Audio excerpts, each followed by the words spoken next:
GB News, Britain's news channel. Nightmare commute. Kick it up a gear with me, Patrick Christie's, at drive time, 3 till 6 p.m, Monday to Friday on GB News Radio. You can listen online and on DAB+, on the smart speaker app, and on the GB News app. And if you've got an Alexa, all you have to say is, Alexa, play GB News. We're also on TuneIn and the Radio Player apps. From the school run to rush hour, get revved up with me, Patrick Christie's, on GB News and GB News Radio. Tired of the usual focus-tested, pre-prepared Westminster runaround? Well, so am I. So you want higher taxes? Is your department to blame for this? Are you rethinking this policy? Every Sunday at 9:30, I'll be sitting down with those in power to get the truth about the issues affecting you. Let's be honest, we've known about the cost pressures of this project for years, not months. That's the Camilla Tominey Show, a politics show with personality. On GB News, the People's Channel, Britain's news channel. Join us every night on GB News at 11 p.m. for Headliners, which is 3 top comedians going through the next day's news stories, which is exactly what you need, because when the establishment has gone crazy, you need some craziness to make sense of it. Headliners. You don't have to bother reading the newspaper. We've got it covered for you. Every night at 11 p.m. and repeated every morning at 5 a.m. We won't send you to sleep like some of the other paper review shows out there. So join us 11 p.m. every night on GB News. The People's Channel, Britain's news channel.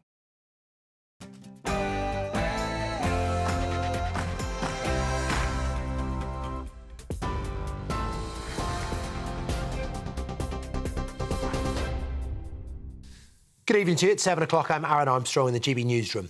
The UN's warning civil order in Gaza is beginning to collapse after thousands of people broke into aid depots in a desperate search for basic supplies. UNRWA, the UN Agency for Palestinian Refugees, says it's an indication people in Gaza have reached breaking point, with their patience and ability to take any more at rock bottom. Residents have endured 36 hours of Israeli bombardment, but some communications have now been restored after a total blackout. Meanwhile, the Palestinian Red Crescent says Israel's told them to immediately evacuate the Al-Quds hospital, which has around 400 patients and some 14,000 people taking refuge. The Gaza Health Ministry said this morning more than 8,000 people have been killed as Israeli forces have expanded their ground operations. Now, it's unlikely any Labour MPs will be sacked due to disagreements with the party's position on Israel. That's according to the Shadow Science Secretary. Peter Kyle says the party's leadership will probably continue engaging with frontbenchers despite disagreements with Sir Keir Starmer. He's echoed the UN's call for a humanitarian pause in fighting and for aid to be allowed into Gaza, but many senior figures want him to go further and call for a ceasefire. Hollywood actor Matthew Perry, the star of the legendary sitcom Friends, has died at the age of 54. Forget hypnosis. The way to quit smoking is you have to dance naked in a field of heather and then bathe in the sweat of 6 healthy young men. Or what my father calls Thursday night. Well, police were called to his home in Los Angeles, where he was found unresponsive in a hot tub. And Matthew Perry became a household name as the character Chandler Bing, alongside his 5 central co-stars in the iconic 1990s series, which won multiple Emmys and record ratings. Warner Brothers have said in a statement his comedic genius was felt around the world. His legacy will live on in the hearts of many. And Scotland's Refugees Minister is asking the UK government for urgent funding to help communities house migrants. Emma Roddick supports the government's plan to cut the use of hotels for asylum seekers and says tackling a backlog in cases should be a priority. But she warns that shifting the financial burden onto local authorities would be unacceptable and reckless. The Immigration Minister, Robert Jenrick, says the number of hotels used to house migrants will be cut by 50 over the next 3 months. Well, that's it for the moment. We're live across the UK on TV, on digital radio and smart speaker. I'll be back with another bulletin in about an hour's time, but now it is over to Free Speech Nation.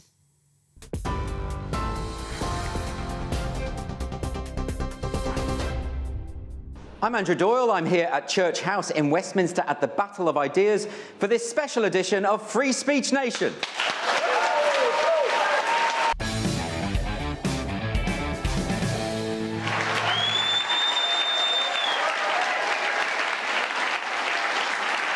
Welcome to the show, everyone. Please do welcome to the stage Leo Kearse and Paul Cox.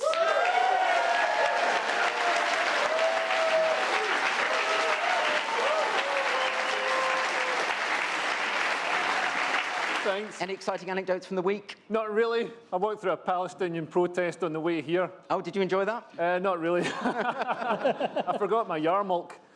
So. Have you been paying attention to all of these protests, Paul? No. No. Great. So let's move on. No, look, we've got a great audience here tonight, and I want to make the most of them. So we've got questions for the two of you about things that have been happening over the week. We're going to start with Scott. Where is Scott? Hi. Is it acceptable for some people to start drinking Bud Light again? You'll know, won't you, that Bud Light, they hired Dylan Mulvaney to advertise their brand, and it turns out people didn't like that. No, well, of course they didn't. I mean, this is what happens when you remove bullying from schools.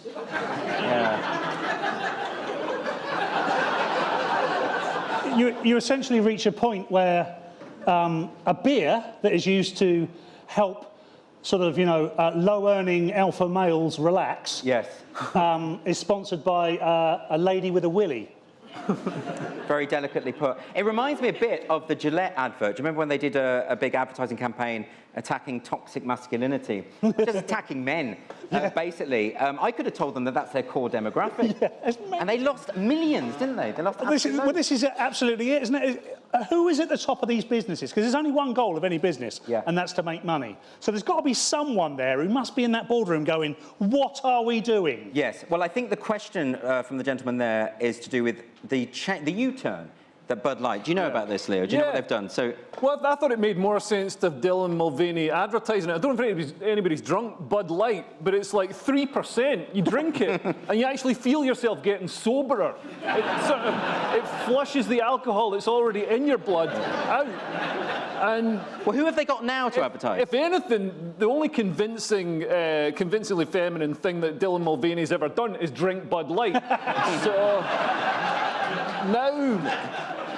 now they've got UFC. What is UFC? It's a chicken shop in Lewisham. And no, it's this sort of fighting thing. It's sort of like all the fighting sports put together. You get in a cage and you grapple quite homoerotically. It sounds like my weekend. So, yeah. Ultimate Fighting Champion, it's called. Ultimate Fighting Championship. Yeah. So they've been paid $87 million by Bud Light to advertise it, but the guy says it's not about the money. I think it's a little bit about the money. So they're basically trying to butch up the brand. Yeah. At this point, is that going to work? No. You don't think they're going to be forgiven? Well, I think people who drink, most of the people who drink Bud Light have not noticed this has gone on, I'd imagine. Yeah. Some of them won't have done anyway. But of course, it's not going to recover. They lost billions on the stock market. Yes. This business is where it's going to be forever now. There'll have to be another weak beer to fill its place. I think they should get me to advertise it. Why not? Well, I mean, I could advertise Crumb de Month or something like that. That's probably all I can manage, or weak sherry. OK, let's get another question. We've got Sergio. Where is Sergio? My question is, and you all look like you drove Porsches here, is selling your Porsche the answer to Britain's housing crisis? So I assume you're talking about Gordon Ramsay there. So there was a viral video this week. Now, I know that Gordon Ramsay, he's a bit skint, apparently. Who knew that? And he was buying a flat, and he wasn't sure what to do, and his father suggested he sell his Porsche. Yeah. And he was shocked at this incredible idea. Well, it was his father-in-law. So he went to his wife's dad, that's what a father-in-law is, in case you didn't know, and said, I don't have enough money for this flat, and it's like 20 grand for a deposit, which instantly makes me sick, because it's like £2.5 million for a deposit on any sort of accommodation now. But and his father-in-law said, well, why don't you sell your Porsche? And Gordon Ramsay was like, oh, wait, that's quite a good idea, because the Porsche is probably worth like 20 grand. So he sold the Porsche. But what's interesting now is the father-in-law is bankrupt and went to jail for hacking Gordon Ramsay. So even though he had good financial advice in that one moment, it doesn't seem like he's that well set up as a financial advisor the rest of the time. Does it just go to show, you have different tiers of society where they don't really understand the idea of money or the idea of being poor, or, they've got no sort of sense of connection with reality? It's remarkable that a man who essentially can cook well and swear has got this far. Because if you went, because I can do both. If you can, you know, if I went to my father-in-law, and by the way, that Porsche is worth well over £100,000, and said, "Can I borrow 20 grand?" and he said, "We ought to sell the Porsche first." I can't believe he stopped there. I said, "And when you've sold the Porsche, take the 20 grand out of that and leave me alone." I can't understand for a minute why this has become this dawning moment in his life where everything changed for him. It just proves how stupid he is from my perspective. Okay, very damning. Also, he went, after he made all his money, he went and bought the same Porsche back. Yeah. But it was like 10 years later. So somebody else had been driving it around, totally hashing the gears and like picking their nose and like flicking it into the footwell for like 10 years. You don't want that Porsche, get a new one. Okay, another question now from Dav. Is an all-white football team acceptable in this day and age? Is an all-white football team acceptable? All-white football team, yeah. Yes, and we're talking about Arsenal, presumably. And we spoke about this on the show a couple of weeks ago because there was the photo of the Arsenal women's football squad and they were all white and there was a big hoo-ha about it. I think, Dav, now someone's apologised. I think they've apologised and said that they need to reflect the community better. But, you know, a lot of the community are morbidly obese, aren't they? And is it the case that football teams should be required to have a bunch of heifers on the team to represent the community? Well, they'd be good in goal, wouldn't they? Yeah, why not? And we could extend it to other sports. You could have some good-looking female golfers. You could have...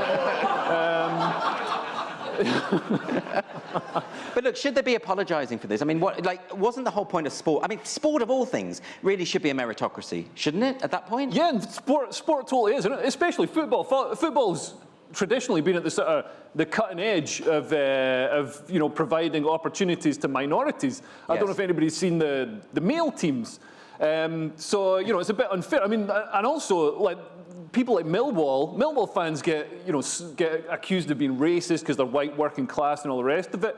But Millwall in the 70s had more black players on their team than The Guardian had black journalists. So they're really out there doing the actual, you know, putting in the actual footwork to you know, increase diversity. There is a lot of assumptions, aren't there? I think a lot of the accusations of things like white privilege or systemic racism, and often working class people are often accused of being this sort of racist Brexit voting horde, but of course working class people are the people who they do associate with people from all races. You know, they're the least racist communities. Well, absolutely. I think Jeff Norcott, who is the only Conservative comedian in the UK, he said he used to have a routine about, you know, don't have a go at me for being racist. You know, I grew up on council estates with these people, you know, in much the same way as I did. Sport used to be about winning, and if you didn't win, it was about taking part. Was his argument about he was an informed racist?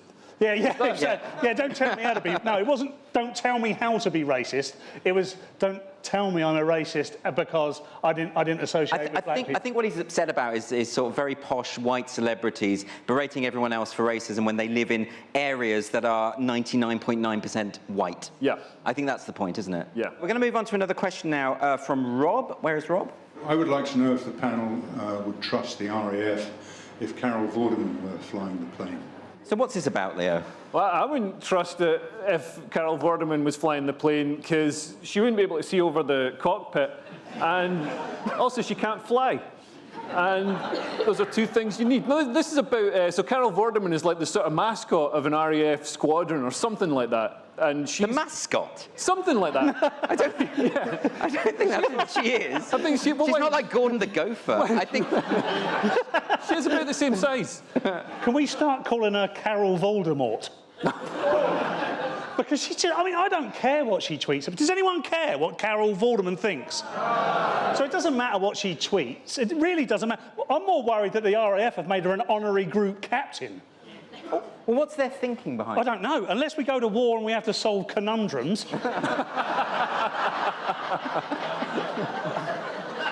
I doubt it's going to be of any use, to be honest. I mean, of course, you know, I don't know.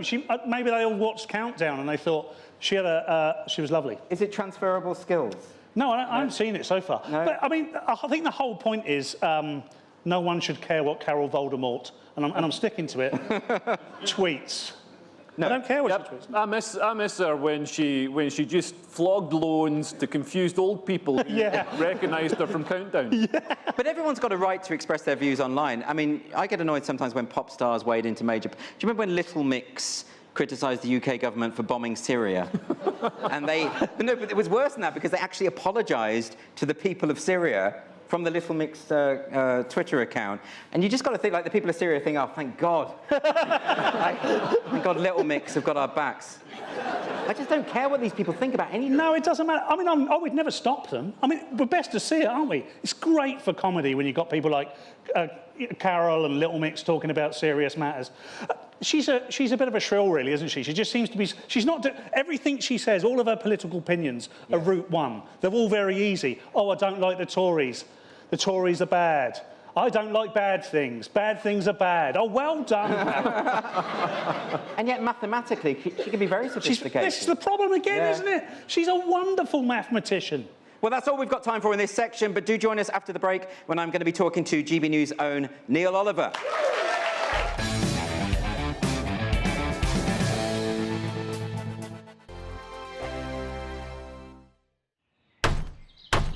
Who is it? We're here for the show.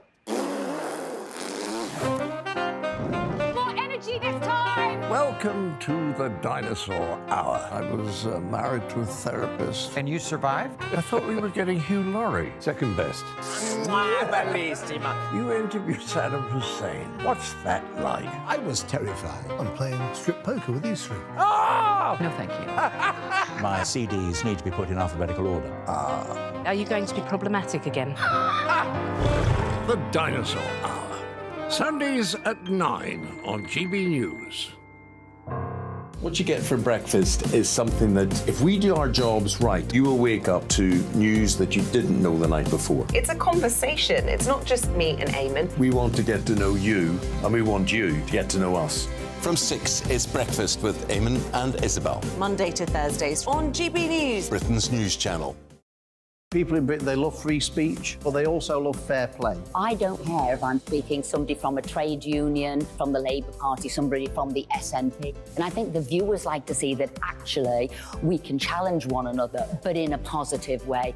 We think we ask the questions that people want to ask, and often we ask the questions that we wanted to ask in Parliament but never got the chance to ask. So join us every Saturday, 10 a.m. till noon on GB News, Britain's news channel. Nightmare commute? Kick it up a gear with me, Patrick Christie's at Drive Time, 3 till 6 p.m, Monday to Friday on GB News Radio.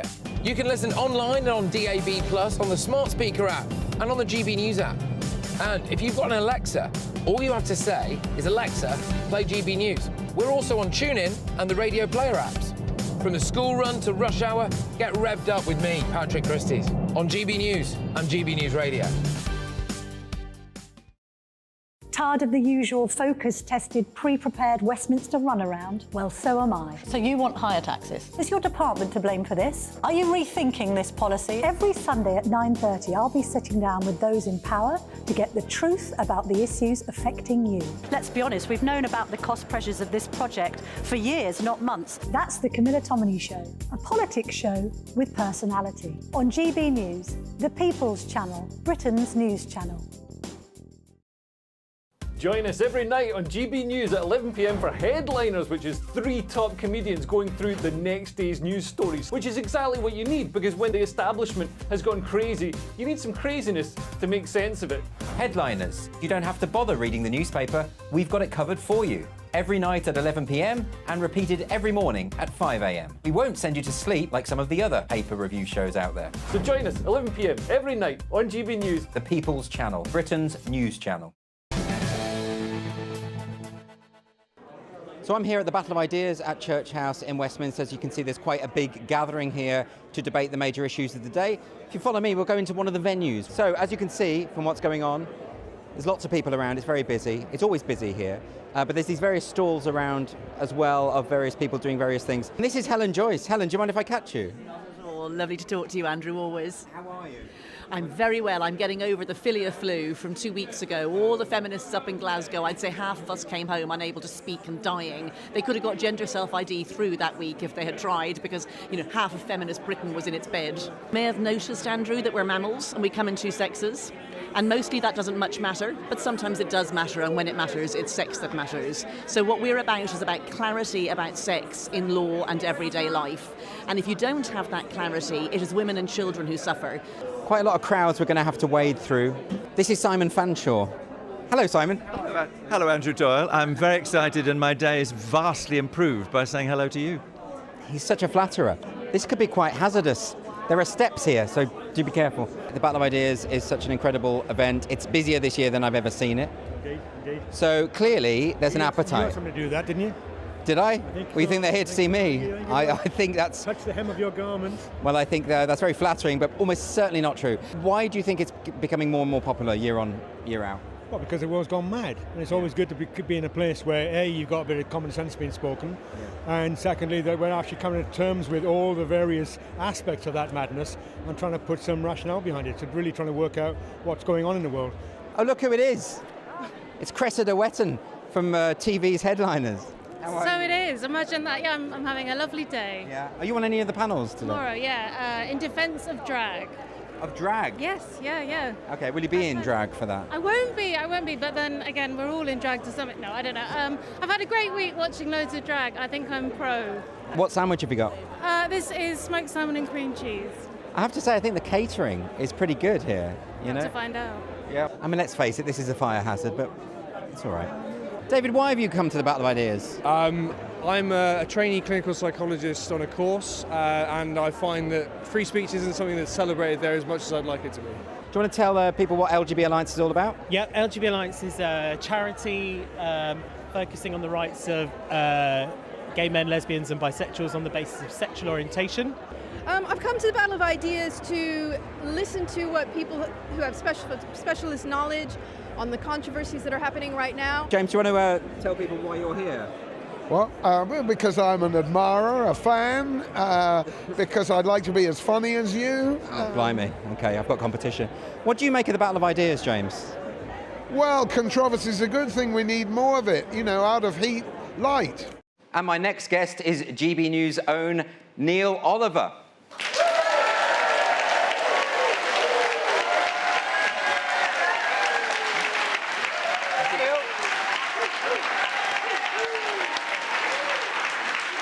Thank you so much for being here. I'm thrilled to have you on the show. I've been a long admirer of your work, and you have a new book that I want to talk to you about. It's called Hauntings, A Book of Ghosts and Where to Find Them. I was fascinated by this book. Firstly, it's brilliantly written, but it's also not just about the ghost stories. It's also about history as well and how the two intertwine. Do you want to tell us a bit about it? Yeah, obviously, we're living through very interesting times these last few years, and I always have to try and give myself something else to think about as well as everything else that's going on. And my first passion, I suppose, my first love has always been history and archaeology, and I wanted to come at history and archaeology from a slightly different direction. And so there had always been a recurring experience that I'd had filming on location, from sober academics through to, you know, members of the public, people with all sorts of specialties, would be on a battlefield or would be in a ruined abbey or would be in a castle. And more times than I could count, people would say in a break in filming, you know, don't tell anyone, but a few years ago, the strangest thing happened to me, and then would unfold what was effectively a ghost story. And so I had sort of built up a bit of a compendium of those experiences.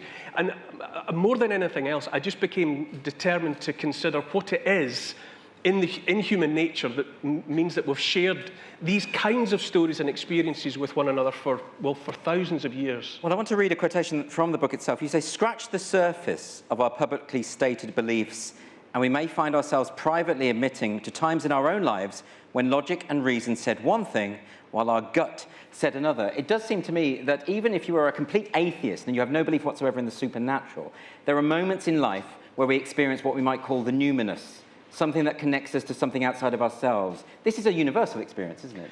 I think it is. I think, especially in the largely secular West, once you don't have, once people aren't so comfortable and confident talking about maybe the transcendent or the numinous or whatever, you find yourself distanced from suitable and helpful vocabulary in order to articulate certain kinds of experiences.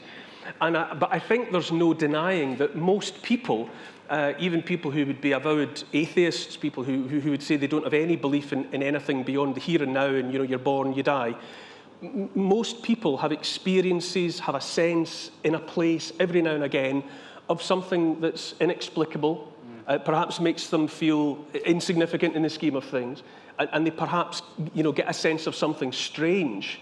Even Archie Roy, who had the chair of astronomy at Glasgow University, he also had a chair of parapsychology at Glasgow University. And even although he was a scientist of such renown that he was part of plotting the orbits for the Apollo landings on the moon, he also made room for the scientific study of poltergeists and all of the rest of it. And he basically said, I have throughout my life been aware of a sense of something strange. And I think perhaps that is quite a useful summary of what a lot of people feel. And to what extent are you, you as a historian, are you connected to the past? Are you drawn to the past? And in what sense does the past inform who we are today, in your view? I think I find the past very helpful. I've always found it to be a reservoir or an encyclopedia of ways in which people in the past have confronted the eternal verities and challenges and whatever. And I think it's sometimes and always instructive, actually, to look at the way and consider the ways in which they faced their challenges, because those can be helpful, for us as we face our own challenges. But I feel that it's so much a profound part of the human experience to be aware of the past. To be aware of our own ancestors, to be aware of family members that were here for part of our lives but are no longer with us, and people continue to feel connections to those people in various ways that are hard to articulate. And it comes down to us as ghost stories, but I genuinely feel there's much more going on there. Yes. That science and in any other way we ought to open ourselves up to contemplating. The way your book is structured is each chapter you outline the historical background of a particular location across the British Isles, and then you mention some of these ghost stories that have been told over the years and how they relate to the history, but you don't really make a judgment about whether you believe that they're authentic or not. Well, no, I've always felt in many areas that a kind of agnosticism or a kind of open-mindedness is just the best way to approach a lot of topics. They're not all strictly ghost stories in the conventional sense. There's a story in there that's on the Isle of Skye, and it's about, from the 1930s onwards, for decades, more people than you could possibly count reported an encounter with a little black car. And the experience was always the same. A small black car would be seen to be approaching along a single-track road, often at speed. People would pull in, ready to let this thing come past, and it would just disappear. It would disappear into dead ground. It would never come. And tourists told it. The locals told it. They all had these. Children would look out for the wee black car every time they were out, and sometimes they would see it, sometimes they wouldn't. In the 1960s, there was a tragedy on the approach to the ferry back to the mainland. A little black car fell off of the ferry into the water, and two women and a child drowned. One man escaped, but it was a little black car, and most of the sightings of the little black car had been on the road approaching where the ferry left for the mainland. After that tragedy in the 1960s, the little black car was never seen again.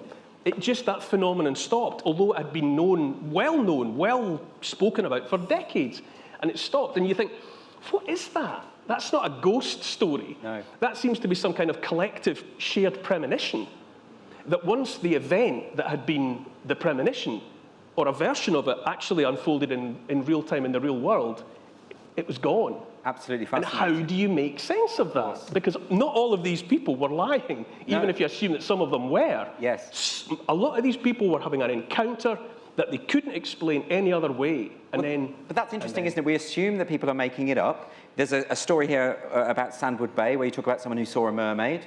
Now, I don't think that person is lying. Walter de la Mare, the poet, claimed he'd encountered a mermaid. I think there are certain types of people that have a visionary quality about them, creative people. And I think from their perspective, they do see these things. There's no doubt in my mind that the majority of the people that recounted things to me they're not lying. And some people are. Some people want the attention, and they'll make a story up just for fun or just to get attention. But the majority of these people, especially the matter-of-fact way in which they recount the story, people are experiencing phenomena. Yes. I absolutely believe they're having an authentic experience, and it's not enough just to dismiss it all as ghost stories. And just finally, Neil, one of the most interesting aspects of your book is the way in which you invoke the memory of your father, your late father. And you say that actually his passing and your reflections on that affected you as you were writing the book and actually changed your perspective of the world as you were writing. Yeah, very much. I mean, my dad died a couple of years, nearly 3 years ago now, and I've begun, you know, for example, it's not an unusual experience, but now when I look in the mirror or if I'm, you know, or I catch my reflection, in a way in which I never used to, I see my dad. You know, I see my dad's face, so that, you know, I can see him haunting my physiognomy, so to speak. And I've dreamt about my dad, and I had time that I spent with my dad towards the end of his life, when he was dying in the last few weeks of his life. You know, where we shared experiences and we said things to one another that, you know, we had never come anywhere close to saying, you know, prior to his last few days. And it just fundamentally, I was going to write the book anyway, but that happened before I had actually put pen to paper, so to speak, and he undoubtedly haunts the book in the same way that he haunts me. Well, it's a very powerful book. It's called Hauntings, A Book of Ghosts and Where to Find Them. Neil Oliver, thank you so much. Thank you. And join us after the break, where I'll be speaking to the philosopher Peter Boghossian.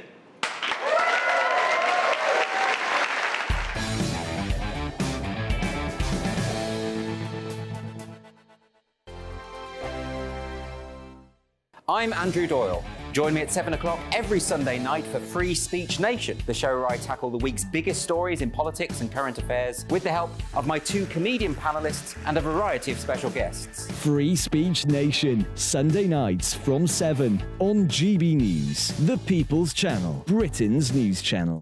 In a world of dull and predictable radio and TV shows. Oh, hi. On Mark Dolan tonight, we've got big guests. We drill into the big stories of the day. The show adds up to a brilliant listening and viewing experience. Mark Dolan Tonight is the most entertaining current affairs show ever, and that's a fact. Join me, Mark Dolan, Fridays and Saturdays from 9, Sundays from 10. Only on GB News, the People's Channel, Britain's news channel. There's only 3 people you can trust in life. Your doctor, your lawyer, and your nana. I'm not sure. So join me, Nana Acquare, at 3 p.m. every Saturday and Sunday, where we discuss the biggest topics of the weekend. Be ready for battle. Could you be quiet? What is this? It's my new teeth. It's your new teeth. I don't bite. Well, not without a good reason. Always honest, always fun. Every weekend at 3 p.m. on GB News, the People's Channel, Britain's news channel. So Jubes and Kerr, we tackle the issues of the day with real, robust debate, both sides of the fence, battling it out with me in the middle with my forthright opinions and views. And often really interesting things happen because you start with a position and then by the end of the debate you find actually, well, I might not have thought about that one. What we need in this country is 2 new political parties. You should maybe think about doing a 2024 calendar. I'm Michelle Dewberry and I'm keeping you company right through until 7 o'clock this evening. GB News, the People's Channel, Britain's watching. Join us every night on GB News at 11 p.m. for Headliners, which is 3 top comedians going through the next day's news stories, which is exactly what you need, because when the establishment has gone crazy, you need some craziness to make sense of it. Headliners. You don't have to bother reading the newspaper. We've got it covered for you. Every night at 11 p.m. and repeated every morning at 5 a.m. We won't send you to sleep like some of the other paper review shows out there. So join us 11 p.m. every night on GB News, the People's Channel, Britain's news channel. Who is it? We're here for the show. More energy this time! Welcome to the Dinosaur Hour. I was married to a therapist. And you survived? I thought we were getting Hugh Laurie, second best. You interviewed Saddam Hussein. What's that like? I was terrified. I'm playing strip poker with you 3. Oh! No, thank you. My CDs need to be put in alphabetical order. Are you going to be problematic again? The Dinosaur Hour. Sundays at 9 on GB News.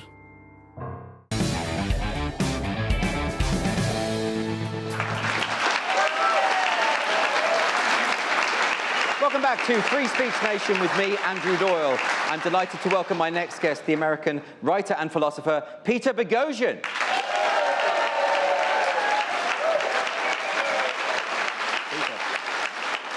Lovely to see you, as ever. Good to be here, good to be here. Now, one of the things that you do that not many people will be aware of is a thing called street epistemology, which sounds very, very scary and academic, but actually, it's pretty straightforward, isn't it? Right, so we go around the world and we ask people why they believe what they believe, and we have mats or lines of tape that we place on the ground. Strongly disagree, disagree, slightly disagree, neutral, and then agree on the other side. And then we'll just raise questions to people and we'll see if the confidence they have in the belief, in other words, if the line they're on is justified by the reason and evidence they have. So you're actually getting members of the public to move depending on where they stand on any particular issue. So you can see visually where people stand. But one of the other things that you do that's quite interesting is you say, what would it take for you to move from this position on this particular question to another position? Correct. What would it take to change your mind? What piece of evidence would you have to hear? What reason would you have to hear? What argument would you have to hear? Not to move from strongly agree to strongly disagree, but just one line. So if you're on slightly agree, what would it take for you to move to neutral? What would it take for you to move to the agree line? Because you wrote a book called How to Have Impossible Conversations. Right. You co-wrote that with James Lindsay. And I think that's a really fantastic book because many of us feel that we've sort of lost the art of having debates, of disagreeing, without it all flaring up and becoming very personal. Do you think that is the case, or do you think that we can get that back? I think we can get that back. Well, I've learned a lot from going around the country, going around the world and asking people. I originally did this in the prisons where I asked prison inmates what they believed and why they believed and why they believe what they believe. And those answers were something quite interesting, you know, but from burying dead, helping friends bury dead bodies to other things that I won't mention on live TV. But one of the things that I've learned is it's not an academic thing, but there's just basic confusion about what people mean by words and what people mean by terms. But sometimes it does flare up, even in your street epistemology exercises. And actually, we do have a clip of one of those moments where it got a bit heated. Let's have a look at that. Anyone who does not have the same opinion as you is a bigoted. A trans woman should not be able to compete in women's sports has transphobic beliefs. Point blank, period. Trans women are women. Therefore, they compete in women's sports.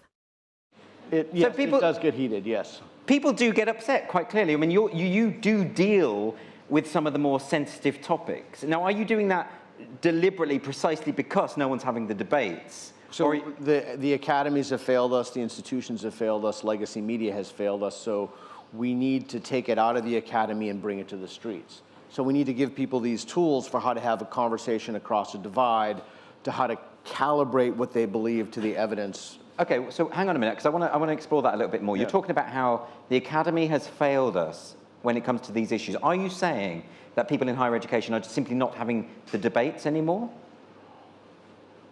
They're not having the debates. That's not how I'd frame it. There are certain moral positions that one has to take, and if one doesn't take it, it's not that one is merely wrong, but that they're a bad person. So the conversation has shifted from this person doesn't have sets of information. That's what Socrates argued, that you're just missing pieces of information. From that to you're a bad person. Yes, the That's assumption the problem. that the slightest point of disagreement is evidence of malevolence. Correct. Right. Now, you have experienced this yourself. You were a professor at Portland State University. Correct. And you're not anymore. And when you... Thank the gods. And when you resigned, I mean, that was quite a big deal because you put your resignation letter out there and that went viral. For those who didn't catch that, do you want to explain what was your reason for leaving the university? The university hired me to teach critical thinking and teach ethics, and that became increasingly difficult. The university really became a factory of social justice or critical social justice, and any kind of independent free thought in which you didn't toe the line was truly punished most hardly. Investigations, committees. So it was really, not only was it a nightmare for me at an emotional and personal psychological level, but it made it absolutely impossible for me to do what they hired me to do. But what sort of things were happening to you? literally, you would not believe it. Like, I mean, I was accused of, okay, all right, we have time. I was accused of virtually everything that you could think of that one could be accused, every kind of accusation. There was a constant investigation of me about something. Title IX in the United States, Title IX investigations are very serious. I was told at one point in one of my investigations, I could not render my opinion about a protected class or teach in any way that my opinion about a protected class could be known. And when I was told that, I said, not flippantly, but very sincerely, what would I do if a student asked me if I think African Americans should be put in chains and sold as chattel? Because if I said, no matter what I said, I'd be rendering my opinion. Of course, the response to that was silence. So we have entire wings of university architecture that are dedicated to promoting the ideology. And I asked very sincerely, why is it that you're targeting me? Why don't you target literally the whole field of gender studies? That's all it does. Why don't you target an entire, what is it about the opinions? And it's not even the opinions, it's the idea that there's a way to think about something, and that, full disclosure, I didn't vote for Trump, I think he's a lunatic, but I tried to make it clear why someone would think that that's a good option. And doing that itself, they thought of that as a kind of white supremacy, as a kind of, tool of the patriarchy. So they don't need to understand another perspective. Correct. Even that is considered. Yeah, attempting to understand another perspective is a microaggression. Students could get triggered. They could need psychological counseling.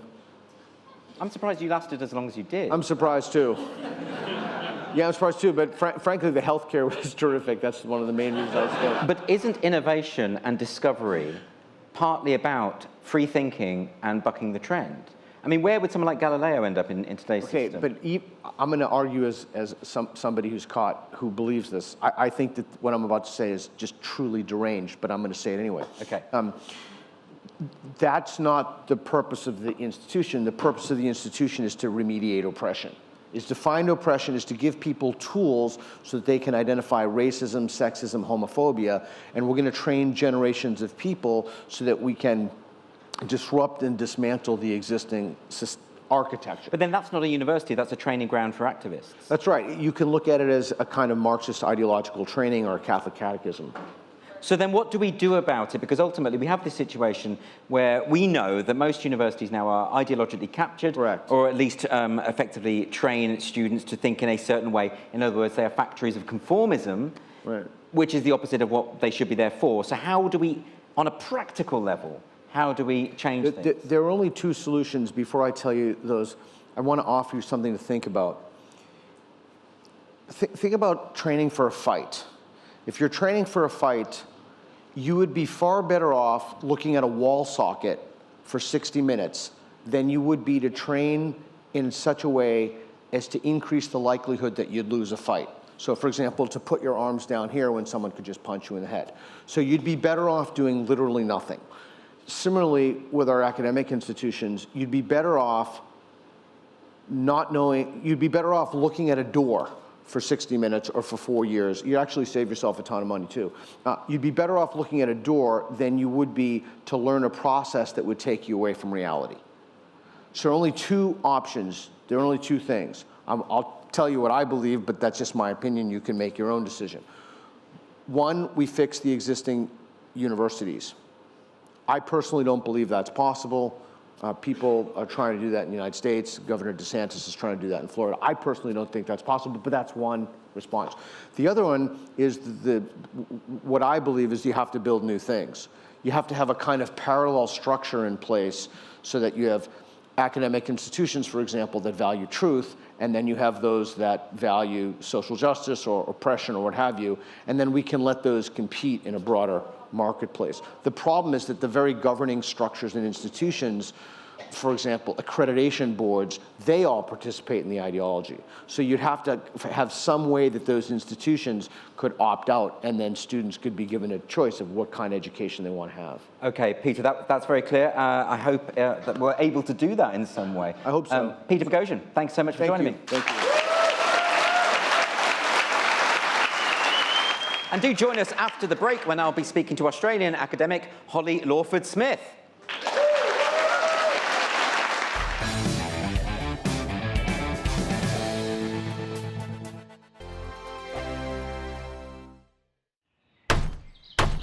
Who is it? We're here for the show. More energy this time! Welcome to the Dinosaur Hour. I was married to a therapist. And you survived? I thought we were getting Hugh Laurie. Second best. You interviewed Saddam Hussein. What's that like? I was terrified. I'm playing strip poker with these three. Ah! No, thank you. My CDs need to be put in alphabetical order. Are you going to be problematic again? The Dinosaur Hour. Sundays at 9 on GB News.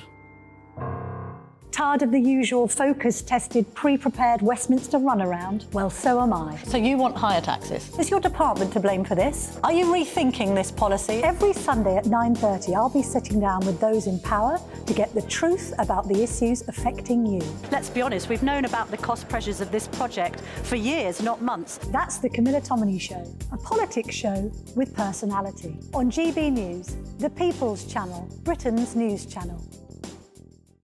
Join me, Patrick Christie's, Monday to Friday, 3 till 6. We tackle the day's news agenda like you've never seen before. It's high tempo, high octane, the most controversial topics, and the best guests. You will not be able to take your eyes and ears off it. I'm not afraid to ask the questions that you really want answered. 3 till 6 p.m, Monday to Friday on GB News, the People's Channel, Britain's news channel. Now then, Lee Anderson here.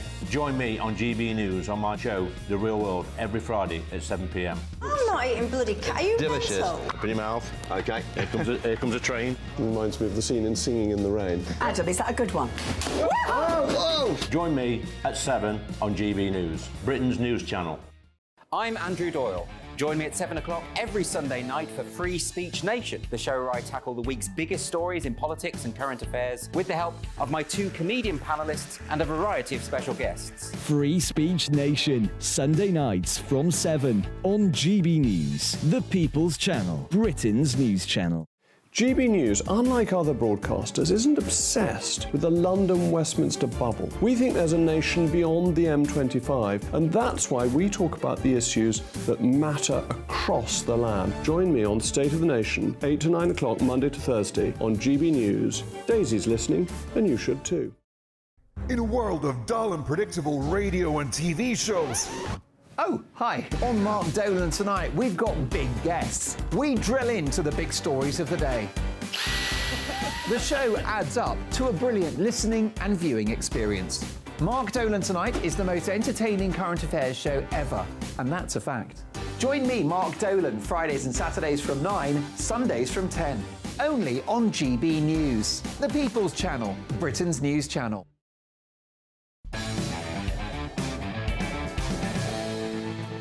So I'm here with Claire Fox, who has organised the Battle of Ideas for many, many years. This is just the latest incarnation. It's so busy. It's going really well. I think you can tell that we live in serious times because we've sold more tickets than ever before. There's a lot more people here. And what's really fantastic is just that people here do not agree with each other. It's definitely not an echo chamber, but the sense of solidarity and camaraderie is based on the fact that everyone here is taking ideas seriously and are prepared to listen to differences of opinion. And the more people who believe that, you know, what I think is wrong, or that those of us who get labelled anti-woke, not an expression I like, if you disagree with us, then come and have the argument out.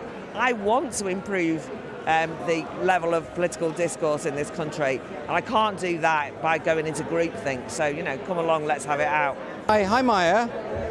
Can I ask you a quick question? Yes. How are you? I'm good, very good. Have you been able to see many sessions here, or have you mostly been focusing on sex matters? Dipping in and out. Yeah, okay. Yeah. But it's really important, isn't it, the Battle of Ideas, what they do, I think. Yeah, it's brilliant. It's almost the only place where you hear so many different ideas and freedom of speech is given life. Yeah, exactly. Do you want to just quickly tell us about Sex Matters and what it is you're doing? Yes, we are a single-issue campaign to clarify sex in law and policy in the UK. There are two sexes, and people can't change sex, and that matters in some situations, sports, prisons, schools, safeguarding and so on. We're just trying to get back to sense about sex in law and policy. Very well put. Thanks, Maya. What? Oh, I recognise you. Hello. Lovely to see you again. How are you doing? Okay, I know you people. Why don't you? Well, that's creepy. Why don't you tell the audience what you do? Yeah, of course. We're Speakeasy National Movement. We're here to give an alternative to people on university campuses feeling they're not getting their free speech and they're not talking about the pressing issues that really matter. Right. Okay. Yeah, I was going to say you seem considerably younger than most people here. I think quite possibly, Andrew. Yeah, but isn't that a good thing? I mean, I would suggest that, firstly, the Battle of Ideas gives great discounts for younger people. Yeah. They want to get younger people involved in debate and the rest of it. And I don't think I don't think young people are automatically against free speech. I think that's a myth, right? No, definitely not. A lot of students want free speech. You go into campus, you ask, would you like to hear something against? Would you like to expand your knowledge? Most of the times it's yes. Obviously, a lot of people aren't free speech absolutists, but most of them do want to hear different type of opinions. Yeah. And that's what we're trying to do on our campus. So all these opinion polls, all this, there's nobody that's for free speech, there's nobody that holds these views on campus. It's not true. They just can't speak out about it. And these kind of events actually allow people to come along and speak out about it. As you know, there are quite a few young people in the room, and that's great. They have their voice.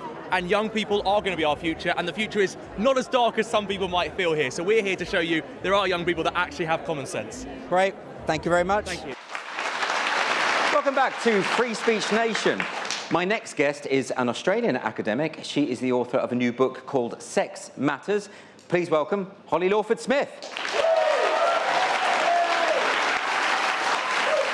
Holly, thanks for joining me. Welcome to the show. Your book, Sex Matters. Already we know that is a topic that a lot of people are nervous about. Yep. Even the recognition of biological reality when it comes to sex causes all sorts of problems. What is the thesis of your book? Well, the book is a collection of philosophy papers that I couldn't get published. Sort of proves my point then. Yeah, I think it does, yeah. So I'd started writing in about 2018 on gender-critical feminism, gender-critical philosophy, and having the experience, I think that Peter was nicely describing, where there was a lot of gatekeeping going on, ideological gatekeeping. So either just flat-out rejections from journals or, in retrospect, hilarious reports from referees about how morally wrong the arguments were and how objectionable or marginalizing vulnerable communities, whatever. And so at that time, I decided I would try to get a book contract to gather all my heretical thoughts together. Yes, heretical is the word, right? So what is it you were saying that was so horrible and objectionable? Well, there are papers in that book on what is gender and what do they want it to be, they, the trans activists. There's a paper on whether TERF is a slur, whether gender-critical speech is hate speech. And actually, the one I'm most proud of, and maybe was the most controversial, is about sex self-identification and costly signals. And that's asking whether there is anything that a man who wants to be a woman or feels he is a woman, is there anything he could do that would signal to women that he is not a threat to any of their interests? I see. And I argue that there's nothing. Okay. And so I'm kind of still baffled that that book got published. Yeah. So a lot of people won't know that there's a different kind of situation in Australia to here. I mean, we share some of the same problems. Yes. But we also have some different problems, don't we? Can you give us some information about that? Well, so I'm from Victoria. I live in Melbourne. And this is the most, progressive? We have to put it in air quotes. Whatever the word, yeah, it's not really progressive, is it? But by its own lights, the most progressive state. So we have already sex self-ID. We have already conversion therapy ban, which is, effectively mandating affirmation-only approaches to gender identity. And we are currently consulting on vilification law that would make that would introduce hate speech on the grounds of gender identity, and that is a threat to gender-critical speech across the board. So we have the things that you guys are like worrying about getting. You've already got them. We've already got them. Yeah, I mean, there was an article recently in the Daily Mail talking about the worry that if Labour get in, which they probably will, they will instigate stronger hate speech laws that will be weaponised against feminists in particular, or anyone who wants to say that sex is immutable, that no human being has ever changed sex. In other words, people who are wanting to express facts, which is a worry, right? Yeah, I mean, it's very interesting, I guess, because it must, as far as I know, it's the first time that a marginalized group's protection is said to depend on a lie. Right, so because of course all the rhetoric about this is that like that's what it takes to protect trans equality, or that's what it takes to protect trans dignity, that you must affirm a person's sense of identity if they feel such distress about it. That is an important thing to do, right? Make people respect their dignity and equality. Sure.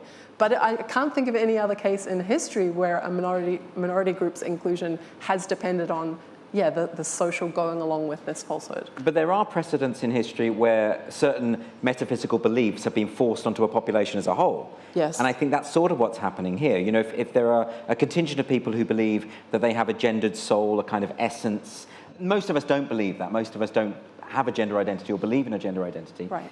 But the difference is, in a liberal society, they get to believe that, and we get to believe what we believe, and everyone, you know, gets on and it's fine.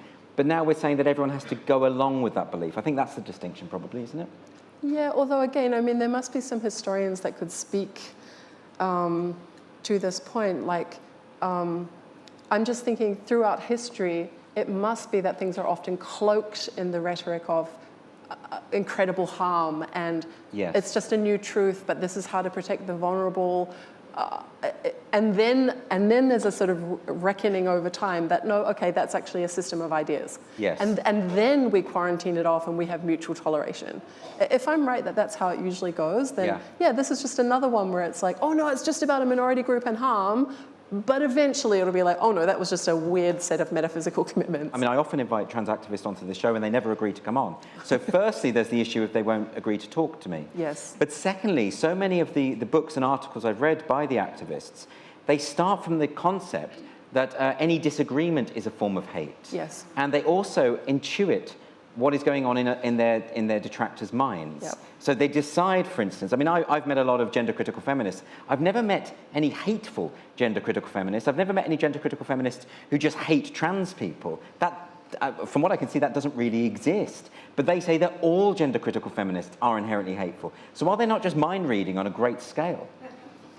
I mean, like, it's tempting to say yes, but I guess I can think of examples where you do get these extremely calm, I think the propaganda theorist uses like technicist propaganda, where you get these calm, scholarly types that just like wheel out a lot of science and say they just want to talk about the facts, it's just a matter of the truth, they don't hate anyone, but the stuff they're saying is actually like degrading or undermining of a particular group's standing. Yes. So that can happen, right? Sure. And I think the question is, so they're accusing us of doing that. It's not impossible that we're doing that, like it's possible. Are you doing that, Holly? I'm not doing that. Well, I haven't seen any sign that any of us are doing that. Yes. But it's not like, I guess I'm just saying it has happened in some cases, so I can sort of see there. But because it's happened on a few cases, it doesn't follow that is therefore what is happening in all cases. No, of course, but they have their ideology, right? And from their point of view, they have a view of what trans liberation looks like, and from their point of view, we are thwarting that outcome. But what is that outcome? Isn't the outcome that everyone accepts their point of view and implements it in society and public policy? That is their aim, yeah. But that is an essentially authoritarian measure. So they're effectively saying... Everyone accepts it. That's not authoritarian. If everyone accepts it. They win the hearts and minds of the public. I don't think they're really interested in winning hearts and minds. I don't know if sending death threats at people and calling them scum is going to win over anyone. You might be right. If I'm honest. Okay, well, Holly, thanks very much for joining me today. Really appreciate it. There's a lot more coming up in the second hour of Free Speech Nation. I'm going to be talking to the co-directors of Ideas Beyond Borders, as well as Australian MP Moira Deeming. We'll also have some more questions from our wonderful live studio audience. Do not go anywhere.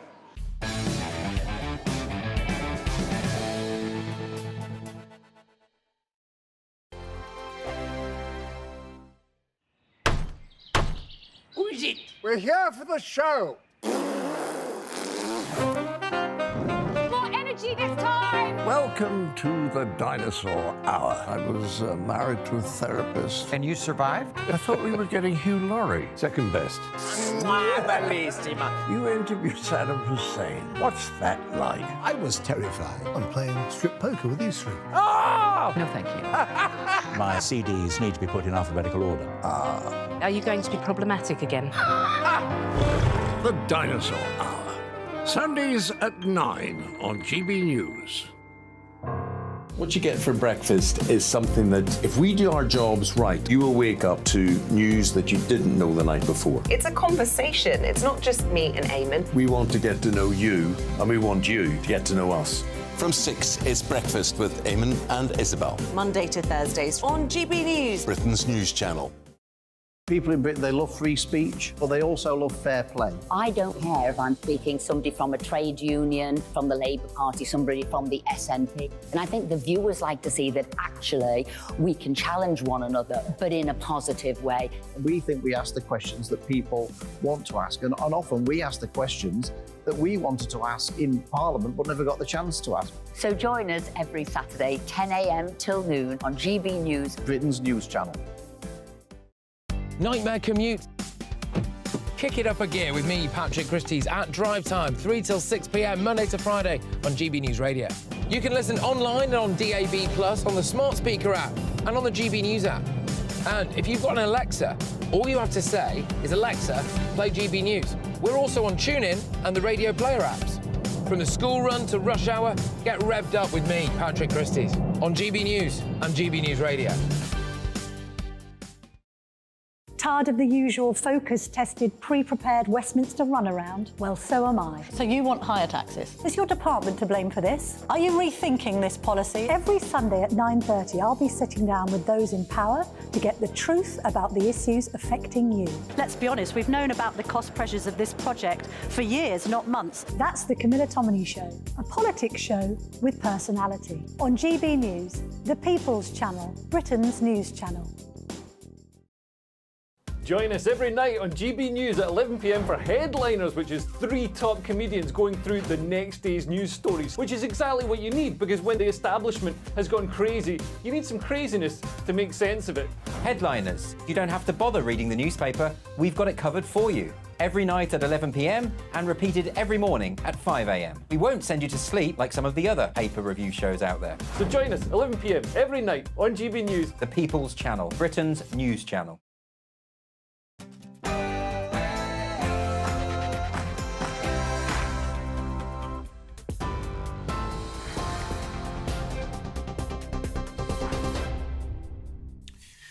Very good evening to you. I'm Aaron Armstrong in the GB newsroom. Let's get you up to date with the headlines. Israel claims to have killed dozens of militants in direct clashes with Hamas in northern Gaza.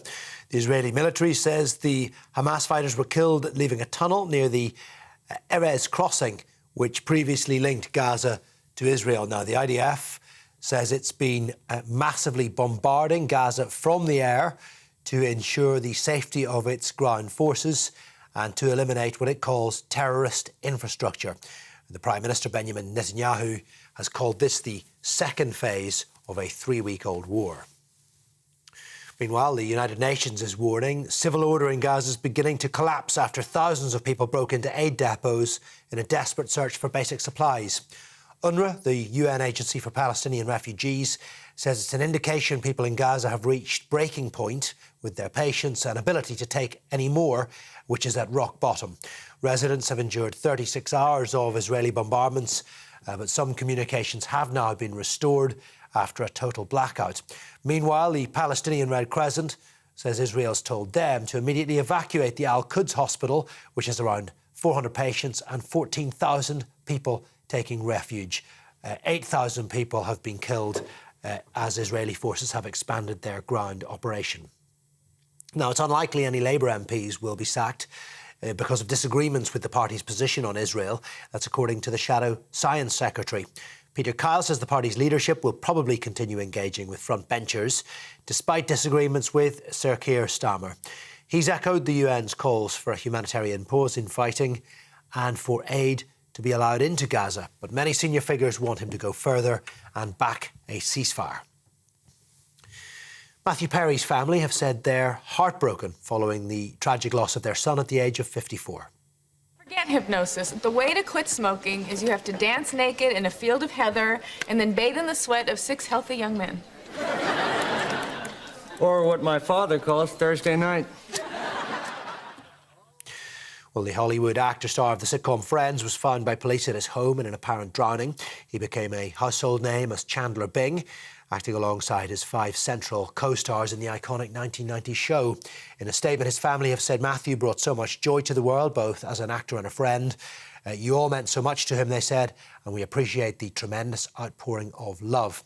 Matthew Perry had been for some time open about his struggles with painkillers and alcohol. Scotland's Refugees Minister is asking the UK government for urgent funding to help communities house migrants. Emma Roddick supports the government's plan to cut the use of hotels for asylum seekers and says tackling a backlog in cases should be a priority. But she has warned that shifting the financial burden onto local authorities would be unacceptable and reckless. The Immigration Minister, Robert Jenrick, says the number of hotels used to house migrants will be cut by 50 over the next 3 months. Well, this is GB News. We're live across the UK on TV, on digital radio and on your smart speaker too. Now, it's back to Free Speech Nation.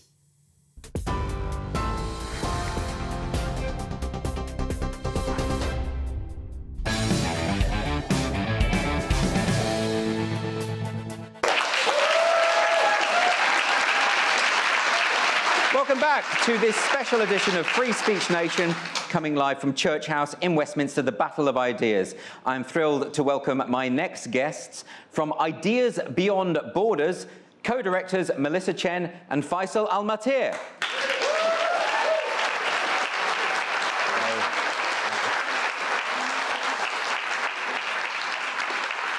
Hello. Hello, sir. Hello, welcome both. Faisal, I want to start with you. Ideas Beyond Borders, what's it all about? So, 2 major statistics that made me started. One is there are more books translated to Spanish, to Arabic to Spanish in 1 year than Arabic in 1,000 years. And the other one is that when I grew up in Iraq, that there were more books that were banned than read. Wow. So Ideas Beyond Borders is an organization that makes knowledge accessible in closed societies. And so how do you do that on a practical level? On a practical level, I mean, thank goodness the internet now exists, and now there are a lot of tools that's able to circumvent internet censorship across the Middle East. And what we do is that we translate the books that the authoritarians don't like, and these are the books of that Enlightenment values from Steven Pinker to John Stuart Mill, etc., and make them available to be downloaded as a PDF. We have been able to expand to other forms of media because not everybody in the kind of the new generation likes to read. So we started working into like Wikipedia articles, into short videos, into kind of something that gets people engaged in the subject. And what's fascinating, I mean, we have been around for 6 years, and now we have 8.2 million subscribers all across the region, from Iraq, where I'm from, to Morocco. And I think there is a lot of demand as people have tried the extreme nationalists and they have tried the extreme Islamists, and they're looking for something else. And we're trying to be that kind of alternative narrative that kind of to push people towards the Enlightenment and less towards extremism. So, Melissa, I want to bring you in here because, you know, tyrants traditionally have always been in favour of censorship. They're afraid of knowledge. And it sounds like you've got quite an optimistic view that the more information is out there, the better the world will be. Do you think that's right? When tyrants ban information in general, you kind of can tell what the sensitivities are, right? And so, you know, in places like, say, Kuwait or in the Middle East, certain books are more likely to be banned, pertaining to religion. You even have something like The Little Mermaid is one of the more often banned books for some reason. Really? Yeah. Well, because it's about disobedience, right? Like, she disobeys her father. I'm from Singapore, right? So this is like, as far as a country that is as polar opposite as your show, like Free Speech Nation, Singapore is like the most unfree speech nation almost in the world, I think, at least close to it. And the books that are banned in Singapore are going to be books like, believe it or not, like books about communism, books like that. So really? Yeah. But I suppose what some people would say, well, you know, disseminating these kind of banned books throughout the world, I mean, that's a great idea, but what can you actually do about the countries where the tyranny is in power? They won't let those things be disseminated. Yeah, there are 2 kinds of censorship. I think there's bottom-up and there's top-down. Yeah. Right, in the United States right now, there's kind of a battle between kind of both issues, where you have like people arguing about like First Amendment protections, but in schools in the United States, you have parents saying like, wait a minute, we don't really want these books to be in the school libraries, right? And so that's kind of like bottom up, like we want to curate what's in the library. They're kind of different. Bottom up censorship, they feel the same when you're there, but the difference is that, you know, in bottom up censorship, the boundaries change over time. It's quite capricious. That's really interesting, because I think when tyrannical regimes are accused of being pro-censorship, they often say, look at you, look, clean up your own house. You know, this is something that we get all the time. I mean, Faisal, do you think that's right, that although we don't have state censorship in the way that China has state censorship, we do have a form of censorship? Definitely. I moved to the States in 2013. One of my first conferences was in Austin, Texas, and they're like, oh, like, you came to America as one of the worst countries in the world. And I'm like, I come from Iraq. My standards are pretty low. I'm sure America is much better than Iraq. And the answer is yes. I mean, I think, as Melissa was saying, is that what I call with the Western world, this called cultural censorship, is that people, in many cases, have to self-censor for the case of respecting people's sensitivities and the general culture. I find, to some extent, that is a bit more difficult to navigate than the one that is straight censorship. I mean, like, when countries like with Iran is like, this is banned, it's very clear what's banned and what's still not banned. Yes. And the West is pretty fluid of what's banned and what's not. So I personally prefer the more straight banning. I mean, if I have to choose between the two evils. And what I do like about, like, with kind of the clear censorship, like the government of Iran, which we had actually a lot of success, is that if we look at the youth, because of this fact that the government is banning everything, and it's most of the case a lot of hurt towards women, like this, now they have cameras with artificial intelligence can detect if women are wearing a headscarf or not, and then through that they can track where the woman lives and then find her. So now there's this kind of combination of super authoritarianism between China and Iran and Venezuela and other of these places, and that creates, in fact, a lot far more resistance, because it's very clear, like we can see authoritarianism with our own eyes. Yes. And we have seen in the protests a couple of years ago with all of these women marching in the streets by the tens of thousands, joined by a lot of people. So I think sometimes I find more hope in places where they want to experience a freedom than those who have a freedom and they want to over it. I think Faisal makes a really interesting point there, Melissa, about the clear-cut authoritarianism in some countries. But is there a sense of complacency in Western countries because we've almost taken free speech for granted? Yeah, and I think in the United States, what you've seen is the rise of cancel culture as a response to this. Right. Right? Like, in cancel culture, at the end of the day, like, what people are trying to do is just prevent people from speaking. And what you're canceled for, we've seen over time, it evolves. But they're saying that they're not censoring you. They're saying you're free to say whatever you want. I mean, you'll lose your job and your livelihood, but you're not free. But you are free. I mean, they deny that it is a form of censorship. Right. Right, and you know what you've seen in the U.S. is that, like, 10 years ago you could say there are only two sexes and that's fine, but you know today try saying that. Well, you can still say it, but there are consequences. There are consequences, and that's kind of the capricious nature. It leads to a kind of anxiety, versus in straight up authoritarian countries. You know, in Russia, in Saudi Arabia, you just don't criticize the regime. So in some ways, you know, if you're kind of an edgy person, you want to make, I don't know, whatever jokes you want to make. You know, and your job is a stand-up comic, it might feel, in a way, paradoxically more free to actually be in an authoritarian country. Well, at least you know what the borders are. At least you know what it's very clear. It's defined. As a comedian now, I think people, they don't know whether they're going to overstep the boundary, but not only that, they can't sort of future-proof their jokes about sensibilities that might change further down the line, right? Right, and the worst part is that knowledge leads you to self-censor. Does that explain why we're getting more calls for more online censorship? I mean, we've had in this country the online safety bill that's just passed, and that's where the government is effectively outsourcing the power to censor to big tech. And in most cases, I mean, I've consulted with big tech on especially when there was a rise of ISIS and they wanted people from the Middle East, etc. Not ISIS wanted to recruit me, it's the other way. Is the fact that many of these also companies didn't know what to do. I mean, they really they had their ulterior motive or main motive is to make revenue. And they have seen that extremist content to some extent generate revenue, but because it creates a lot of people commenting and stuff like that. So they really, I mean, if you talk to tech companies about what is their actual policy about extremism, number one, they don't know what extremism is. And they don't know what to censor. And in some cases, they actually want to delegate it to third parties in which you have somebody in India watching beheading videos.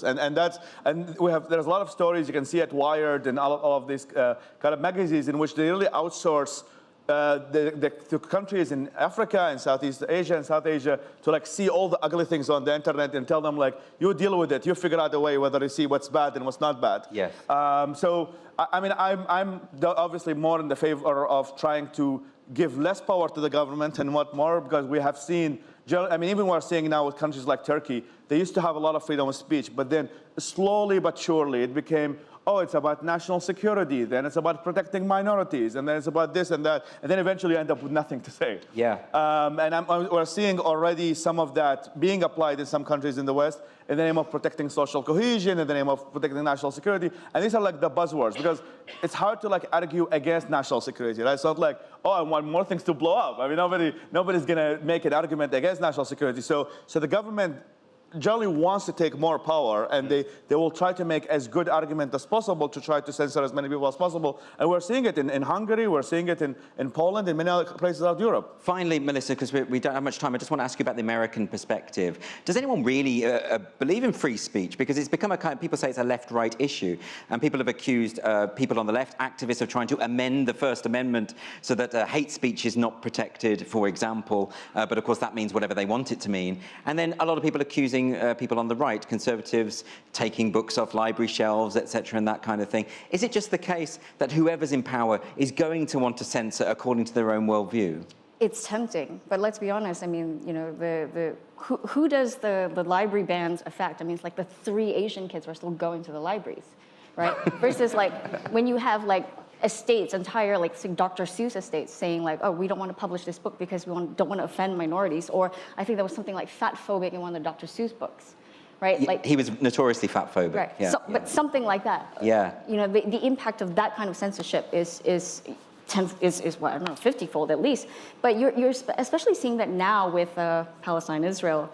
I was told for a long time that cancel culture was a right-wing hoax, right? But all of a sudden now, we are starting to hear that, well, actually, there is cancel culture, and the left now is extremely worried about it. So you're starting to see a side switch. And so it's very difficult to be principled on Absolutely. this issue. So, Melissa, before you go, can we just find out, how can people find out more about Ideas Beyond Borders? Just go to our website. We're very chatty on Twitter, more so me than Faisal. But yeah, just Fantastic. Twitter and website. Yeah. And we have a table here at the conference, so you can come and chat with us if you like. Yes, but Faisal, the people watching at home won't be able to do that. Oh, I forgot about that. Melissa Chen and Faisal Al-Matir, thank you very much. Thank you. Thanks a lot. And after the break, I'm going to be speaking to Australian MP Moira Deeming, who was kicked out of her own party for refusing to label some feminists as neo-Nazis. Don't go anywhere.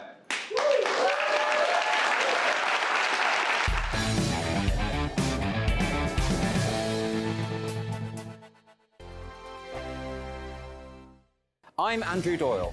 Join me at 7 o'clock every Sunday night for Free Speech Nation, the show where I tackle the week's biggest stories in politics and current affairs with the help of my 2 comedian panellists and a variety of special guests. Free Speech Nation, Sunday nights from 7 on GB News, the People's Channel, Britain's news channel.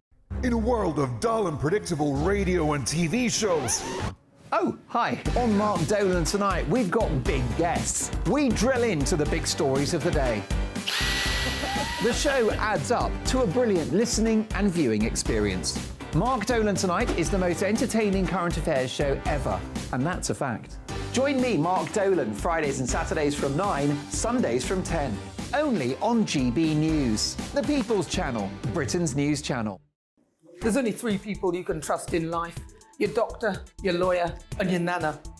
I'm not sure. So join me, Nana Aquare, at 3 p.m. every Saturday and Sunday, where we discuss the biggest topics of the weekend. Be ready for battle. Could you be quiet? What is this? It's my new teeth. It's your new teeth. I don't bite. Well, not without a good reason. Always honest, always fun. Every weekend at 3 p.m. on GB News, the People's Channel, Britain's news channel.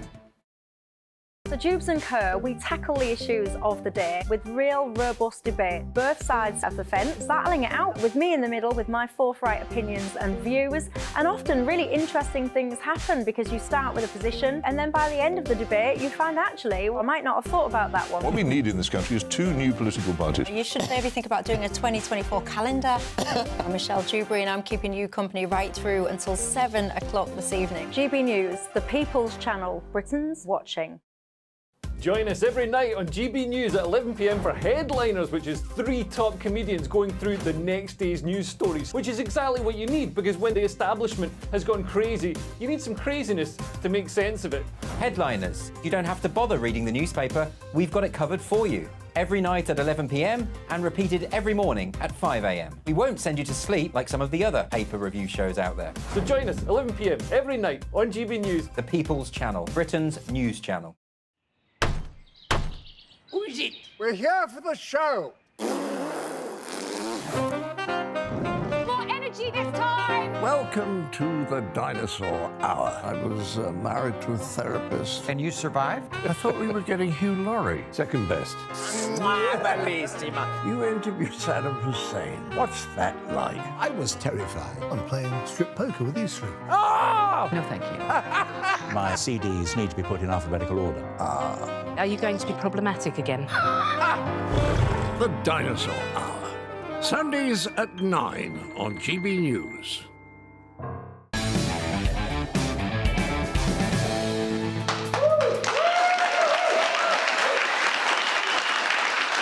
Welcome back to Free Speech Nation with me, Andrew Doyle, live from the Battle of Ideas.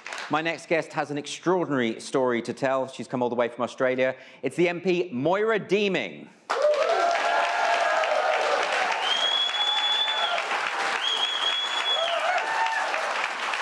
Thank you for coming. Now, Moira, a lot of people over here won't have heard of what happened to you in Australia, but it is quite shocking. Do you want to start at the beginning? I decided to attend a rally that Kelly J. Keane was running in my home state of Victoria, and I was very excited that she was coming, and so I attended on the day. I helped with a little bit of organisation, and on the day I read out a speech from one of my Muslim constituents, and then the event ended. We all went and had champagne together. It was a great night. It was actually one of the funnest nights of my whole life. I did karaoke for the first time. What song did you do? All of them. All the songs. And, you know, but then I got called into, you know, HQ with the 4 party leaders, and I was asked a very odd question, you know, do you know any Nazis? No, not that I'm aware of. And, you know, it was a repeated question, and then it turned into, you know, why are you advocating for fringe issues? If you're advocating for fringe issues, you need to be an independent MP. And I said, you know, with all due respect, I disagree. I was pre-selected and elected into this party on those very issues. I don't think I do need to be an independent. And I was told that I could advocate for these issues if I did so respectfully. And in 20 years, no one's ever been able to find a single actual quote in context where I have been disrespectful. And then, you know, I thought they were actually aligning me with the actual Nazis, because there were some actual Nazis that turned up on the steps pretty far away from us. And, but I eventually realised through the course of the conversation that they were accusing Kelly J. Keane and a Jewish woman and another Liberal Party member of being Nazis. And the moment that I realised that that was what they were talking about was when they said that, you know, you went out drinking champagne with Nazis, you know, which was our celebration. And I thought, oh, you know, you're not actually talking about the Nazis, you're talking about these 3 women who, along with me, you know, there's this correlation between the fact that we advocate for sex-based rights. Unbelievable. Karaoke with Nazis. It's absolutely despicable. And champagne. And champagne. So insensitive. That's appalling. So this is utterly bizarre. So I suppose we should clarify, your party is the Liberal Party. That's right, the centre-right party. Centre-right, so sort of the equivalent of the Conservatives, if you like, on some issues. Some people in the party would, you know, vomit at that word, but yes. Yeah, OK, fine. And the event was Let Women Speak, and the idea is it's about women's rights. It's about hearing women and their stories and their concerns about single-sex spaces and that kind of thing. Yeah. And at that event, some neo-Nazis had turned up to cause trouble. Sorry, they were not part of our event. But they were not part of your event. They turned up on the street about 15, 20 metres away. Yes. And activists, rather opportunistically, took the opportunity to say they're all one and the same, which is unbelievable, really, because, of course, as far as I don't know any neo-Nazis either, but I know that they're not that in favour of women's rights. Do you know Kelly J. Keane? Because I'm afraid to tell you that according to certain people in my state, you do. Well, that's it. I find this astonishing. We're used to, people being online are used to the word Nazi being thrown about all over the place. But this is so egregious and so ridiculous. What I want to know is, how is it the case that a major political party can fall for that online rhetoric, you know? Apparently it's the fault of Wikipedia. So I was presented with a dossier because, of course, I asked for evidence too in that meeting. Yeah. At first I thought, oh no, how have I missed this? Perhaps I have associated with Nazis. Oh my goodness, oh my goodness. And I said, well, can I please see the evidence? And the answer was no. It's very easy to find. It's online in 10 minutes. It's, you know, there's no way that they believed me that I wouldn't have known.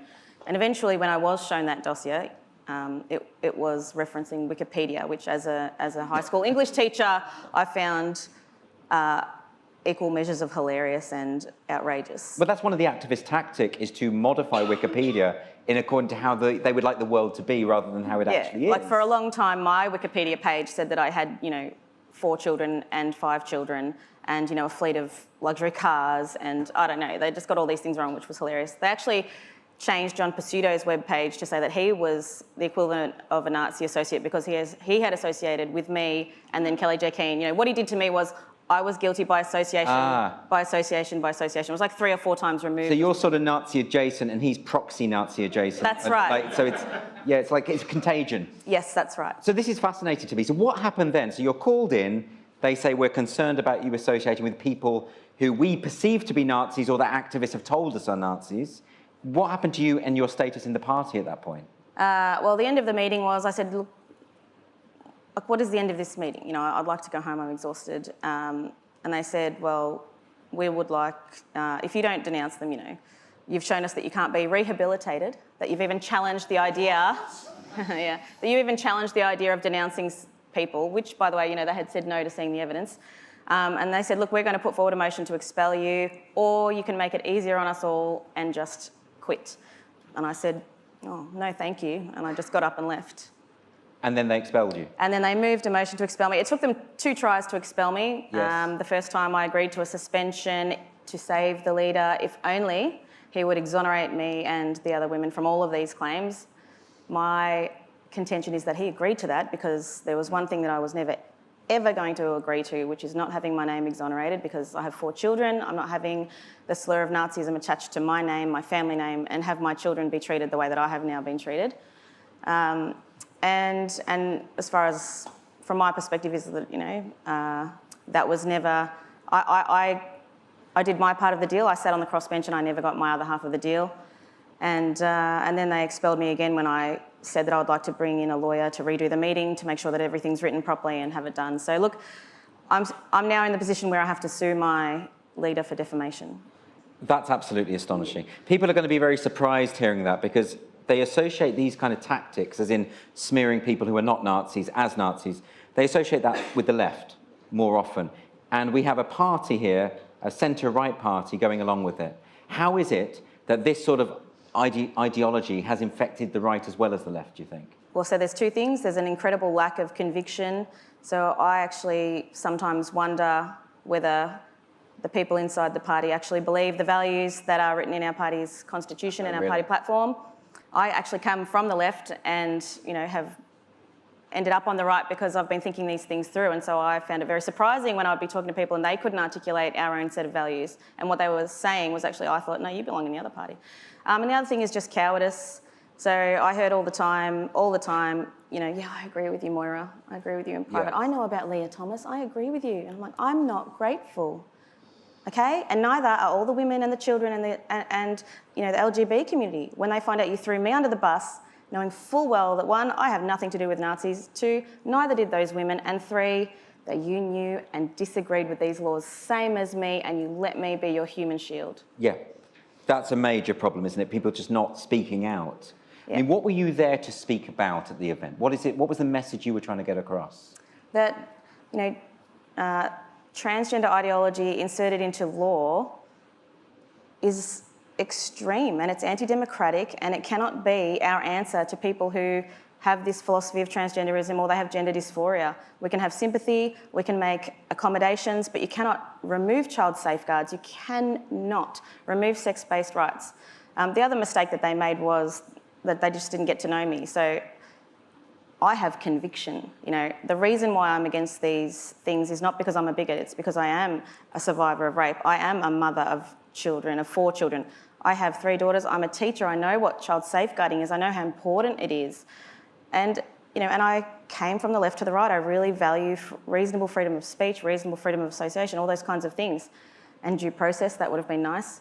You know, this cannot be our answer to this issue. It's too extreme. That's not fair. That's not balancing rights. So what will it take? Because to call someone a Nazi, I mean, that strikes me as outright libelous. Has this been tested? Because it feels as though activists are able to do this with impunity. Well, I think there's something different about my case which is going to allow a testing of this. So this wasn't just some random person on the street calling me a Nazi. It wasn't some YouTuber. It wasn't even a journalist, you know, because, you know, our media companies have endless pockets and it's hard to sue them. This was 4 leaders of one half of the political power in Australia. They did a 15-page dossier. They all signed it with their names. They stamped it with the seal of the Liberal Party, and then they distributed it to the media. So it gave weight and authority to these accusations that had not been even gone through any kind of investigation process. And so I am going to challenge it 100%. The only legal avenue I have is defamation, so that's what I'm going to use. Fantastic. Moira Deeming, everyone.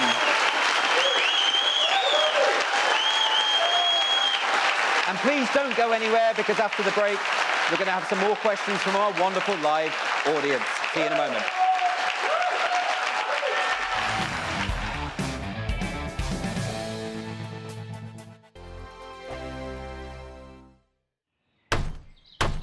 Who is it? We're here for the show.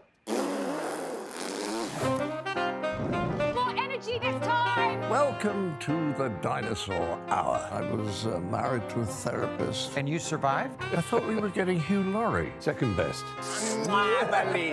You interviewed Saddam Hussein. What's that like? I was terrified. I'm playing strip poker with these three. Ah! No, thank you. My CDs need to be put in alphabetical order. Are you going to be problematic again? The Dinosaur Hour. Sundays at 9 on GBNews. Tired of the usual focus-tested, pre-prepared Westminster runaround? Well, so am I. So you want higher taxes? Is your department to blame for this? Are you rethinking this policy? Every Sunday at 9:30, I'll be sitting down with those in power to get the truth about the issues affecting you. Let's be honest, we've known about the cost pressures of this project for years, not months. That's the Camilla Tominey Show, a politics show with personality. On GB News, the People's Channel, Britain's news channel. Join me, Patrick Christie's, Monday to Friday, 3 till 6. We tackle the day's news agenda like you've never seen before. It's high tempo, high octane, the most controversial topics, and the best guests. You will not be able to take your eyes and ears off it. I'm not afraid to ask the questions that you really want answered. 3 till 6 p.m, Monday to Friday on GB News, the People's Channel, Britain's news channel. Now then, Lee Anderson here. Join me on GB News on my show, The Real World, every Friday at 7 p.m. I'm not eating bloody cat. Are you Delicious. mental? Open your mouth. OK, here comes a train. Reminds me of the scene in Singing in the Rain. Adam, is that a good one? Whoa! Join me at 7 on GB News, Britain's news channel. I'm Andrew Doyle. Join me at 7 o'clock every Sunday night for Free Speech Nation, the show where I tackle the week's biggest stories in politics and current affairs with the help of my 2 comedian panellists and a variety of special guests. Free Speech Nation, Sunday nights from 7 on GB News, the People's Channel, Britain's news channel. GB News, unlike other broadcasters, isn't obsessed with the London-Westminster bubble. We think there's a nation beyond the M25, and that's why we talk about the issues that matter across the land. Join me on State of the Nation, 8 to 9 o'clock, Monday to Thursday, on GB News. Daisy's listening, and you should too. In a world of dull and predictable radio and TV shows, Oh, hi. On Mark Dolan tonight, we've got big guests. We drill into the big stories of the day. The show adds up to a brilliant listening and viewing experience. Mark Dolan Tonight is the most entertaining current affairs show ever, and that's a fact. Join me, Mark Dolan, Fridays and Saturdays from 9, Sundays from 10. Only on GB News, the People's Channel, Britain's news channel. I've just spotted someone that I know, Marion Calder from 4 Women Scotland, so I'm going to try and grab her and see if it's... Marion, can I grab you for a quick chat? That's so rude of me. How are you? I'm very well, Marion, thank you. How are you're you? from 4 Women Scotland. I am indeed. And I just wondered if you wanted to tell the viewers what that is. What are you for? We are the largest grassroots campaign group for women's rights in Scotland, formerly known as the group that has opinions that are not valid, according to Nicola Sturgeon. And not quite clear about what Humza's views are as yet, but we don't think they're probably that great, considering we don't think you can change sex. And you assume he thinks that you can? He's not made it clear either way, shall we say. So yeah, isn't that interesting that we're assuming that a major politician doesn't necessarily know basic biological facts? I would imagine, given that he's a father and he has children, that he does actually know how the birds and bees work, but he's not really made it clear. I'm here with Dr. Ben Jones, the case director of the Free Speech Union. I'm a big supporter of the Free Speech Union, of course. If people don't know, what is it the Free Speech Union actually does? We defend ordinary members of the public who have been cancelled, censored, punished, kicked out of their university, sacked by their job for something they've said. And yet a lot of people would say, well, cancel culture doesn't exist. I wish they could see my email inbox every Monday morning. We get about 12 new requests for help every single week. And in 3 years, we have helped 2,250 people in cases where they have been punished for something they've said. So it's an extraordinary number. It's not just happening to Nigel Farage being debanked or J.K. Rowling being abused online. It's a much wider problem happening at every level of society. For people who don't know, what does LGBT Alliance stand for? In a nutshell, we stand for freedom of speech, which is why Battle of Ideas today, for the end to medicalising children, which we think is the biggest medical scandal since thalidomide, and also for the protection of lesbian, gay and bisexual rights. And of course, a lot of the critics who tried to strangle you at birth, they were saying, well, because it's not an LGBT organisation, it must be transphobic. I mean, how do you respond to that? I'm so tired of responding to that. Yeah, I'm sure you are. But I will. Fundamentally, the people who say you are transphobic because you removed the T do not know their history. Everybody like myself, who's a lesbian activist for some years, knows that we were a lesbian and gay movement. We then added bisexuals. T was never part of it because being LGB means you are a perfectly average member of society who happens to be same-sex attracted. We do not share any cult beliefs. We don't want anybody to change their language. We don't want any pharmaceutical intervention to our bodies. We just want equality under the law. Very simple. One of our greatest comedic writers, Graham Linehan, co-creator of Father Ted and Black Books and the IT Crowd, has recently written a brilliant memoir called Tough Crowd. I'm delighted to say that Graham's with me now. Hello. Congratulations on the book. It is a fantastic piece of work. And I particularly liked that the book not only talks about your cancellation and the issue that many people will be aware of, but also the craft of comedy, which I think a lot of people weren't expecting. but why wouldn't they? I know. It's very weird. It's like 90% of my life was spent doing that, and this last few strange years have been, in terms of the percentage of my life it's taken up, not that much. No.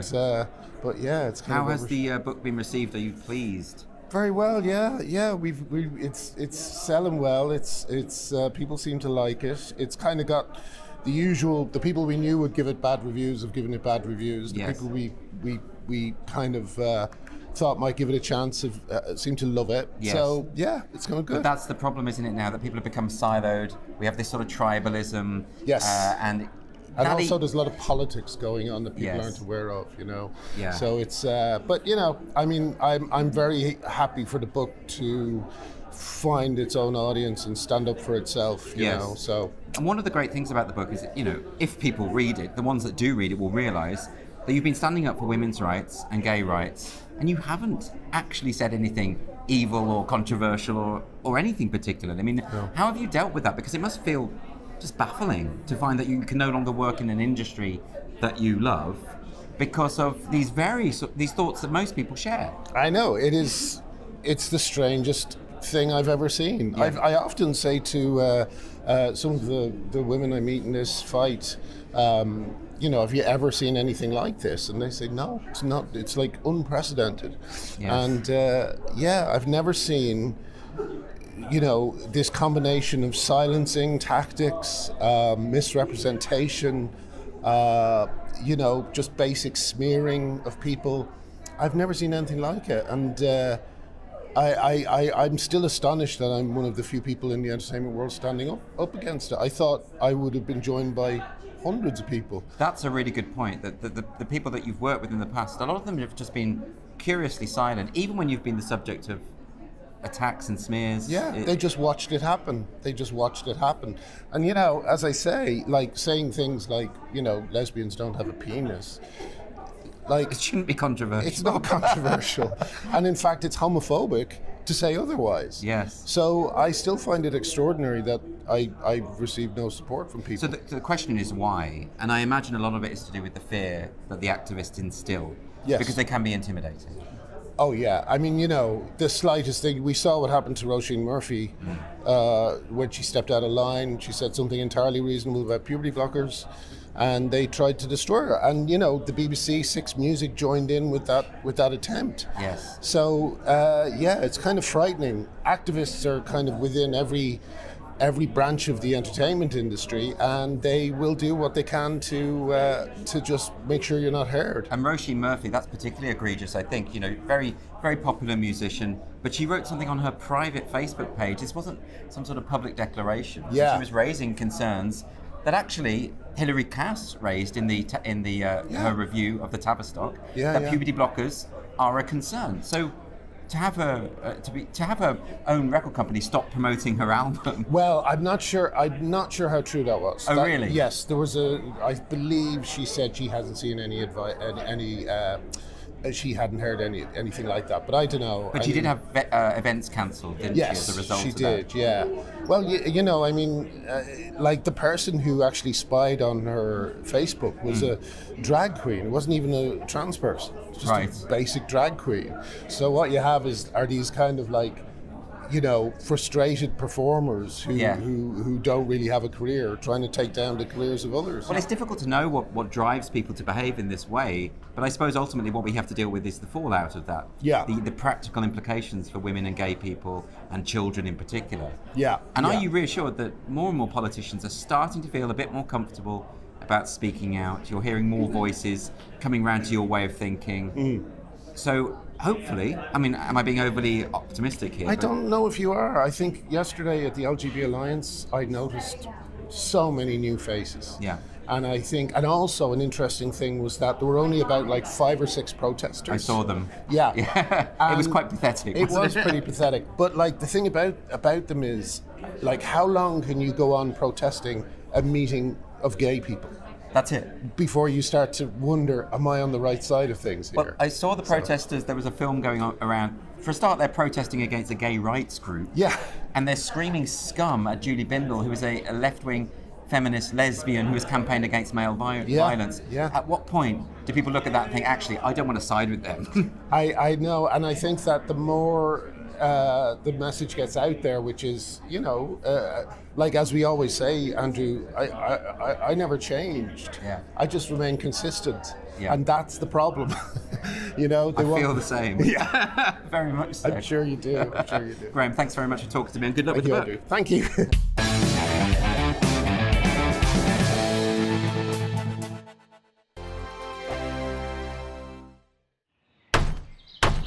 Who is it? We're here for the show. More energy this time! Welcome to the Dinosaur Hour. I was married to a therapist. And you survived? I thought we were getting Hugh Laurie. Second best. You interviewed Saddam Hussein. What's that like? I was terrified. I'm playing strip poker with these 3. Ah! No, thank you. My CDs need to be put in alphabetical order. Are you going to be problematic again? The Dinosaur Hour. Sundays at 9 on GBNews.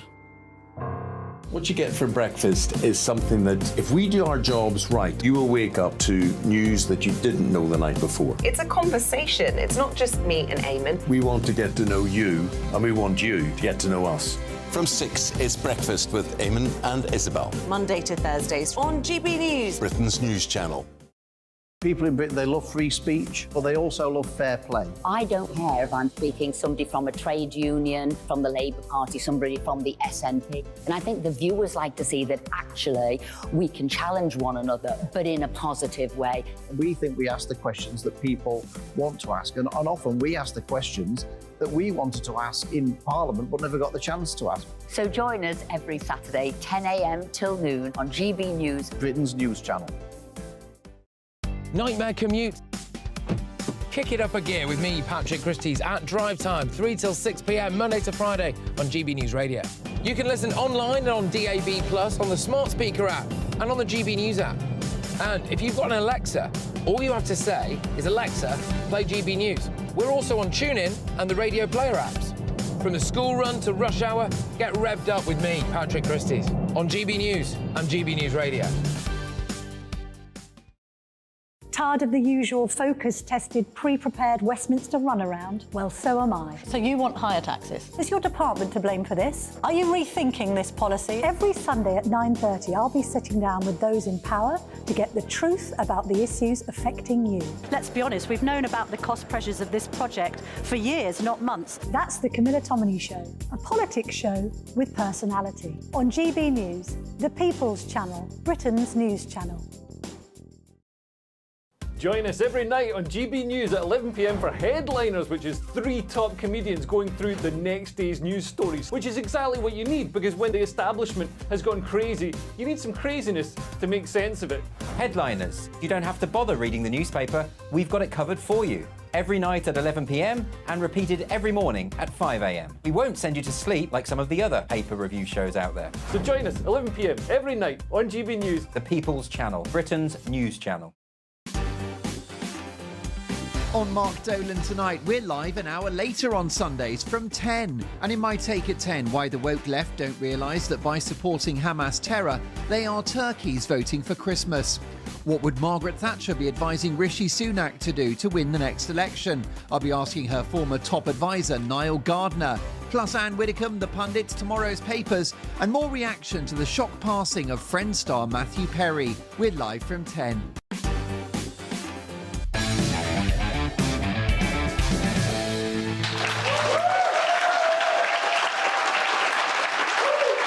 Welcome back to Free Speech Nation with me, Andrew Doyle, here live at the Battle of Ideas. This is the part of the show where we're going to get some more audience questions. Our first question in this section comes from Brian. Where's Brian? Hello. Is the Queen a symbol of white supremacy? That's very interesting. Now, I know that the activist who said that while the Queen was alive was a man called Kehendy Andrews, a professor who has now been promoted by, I believe, BBC Newsround. Have you heard this, Paul? Yeah, so this is now Newsround talking to children. Yeah, that's a children's Yeah, I mean, show, when we yeah. grew up, it was John Craven, etc., etc. It was fantastic. It was on at 5:15. I used to really enjoy it. That's what got me into politics and the news in the first place. Right. It's all very different now. Because one of the key philosophical ideas of white privilege is that all white people are complicit in white supremacy. And that includes children as well. That strikes me as mental. For a start, I don't think the BBC should be contacting children on the internet, given their history. But also they were pushing this idea as fact. It wasn't something that, you know, could be debated. It was being laid out as a scientific fact of white privilege. And white privilege, isn't it? I mean, I'd love to come to the coal mining communities in Scotland and go and point at the coal miners and tell them they're privileged. You know what I mean? Yeah. At the very least, there's different layers of white privilege. Like at my school, the dinner lady was also the careers advisor. You know what I mean? OK, well, let's get another question now from Kat. Where is Kat? Hi there. Are royalists really flag-waving idiots? That's quite a question. What do you think Kat's talking about there, Leo? This is, what's his name? Steve Coogan. Steve Coogan, Yeah, yes. Steve Coogan, who seems to be transitioning into a sort of left-wing version of Alan Partridge. He said that the royal family, or people who support the royal family, are just flag-waving idiots. Right. Which seems a bit unfair. I mean, I think some people support the royal family for perfectly well thought out reasons. He said that the royal family are emblematic of a class system that's kept its foot in the throat of working class British people. And I think that's a bit of a nonsense. If anything, it's socialist ideology that's keeping British working class people down. And also the royal family aren't even that posh. The real posh people in Britain look down on the royal family because they're not that rich or they're not even that English, to be honest.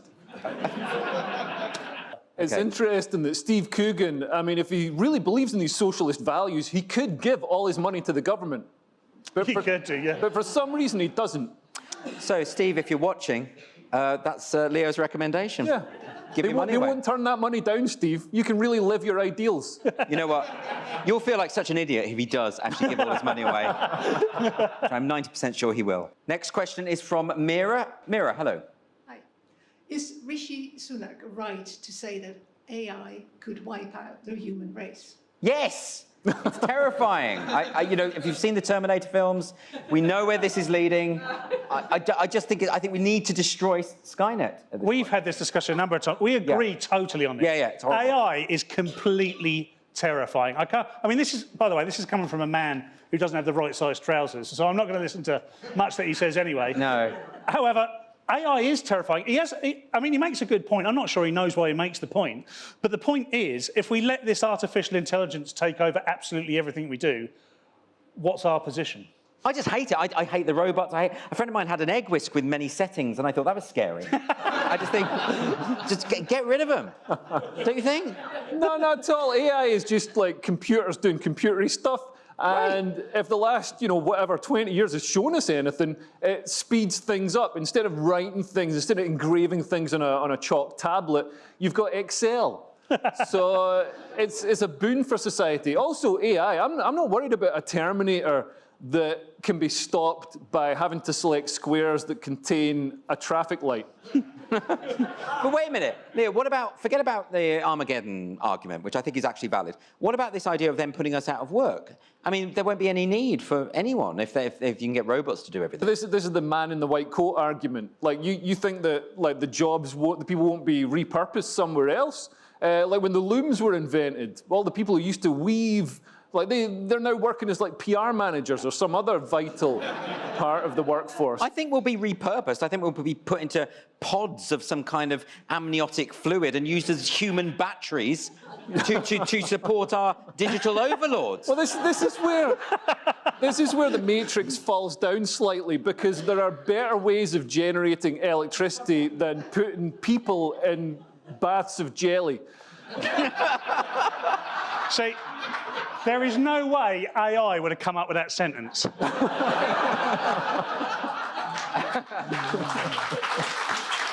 Well, on that note, I would like to move on to our next section, our final section of the show, which is our unfiltered dilemmas, where we're going to get you, our lovely audience, to share your problems with us. Oh, good. And I'm sure we'll be able to help.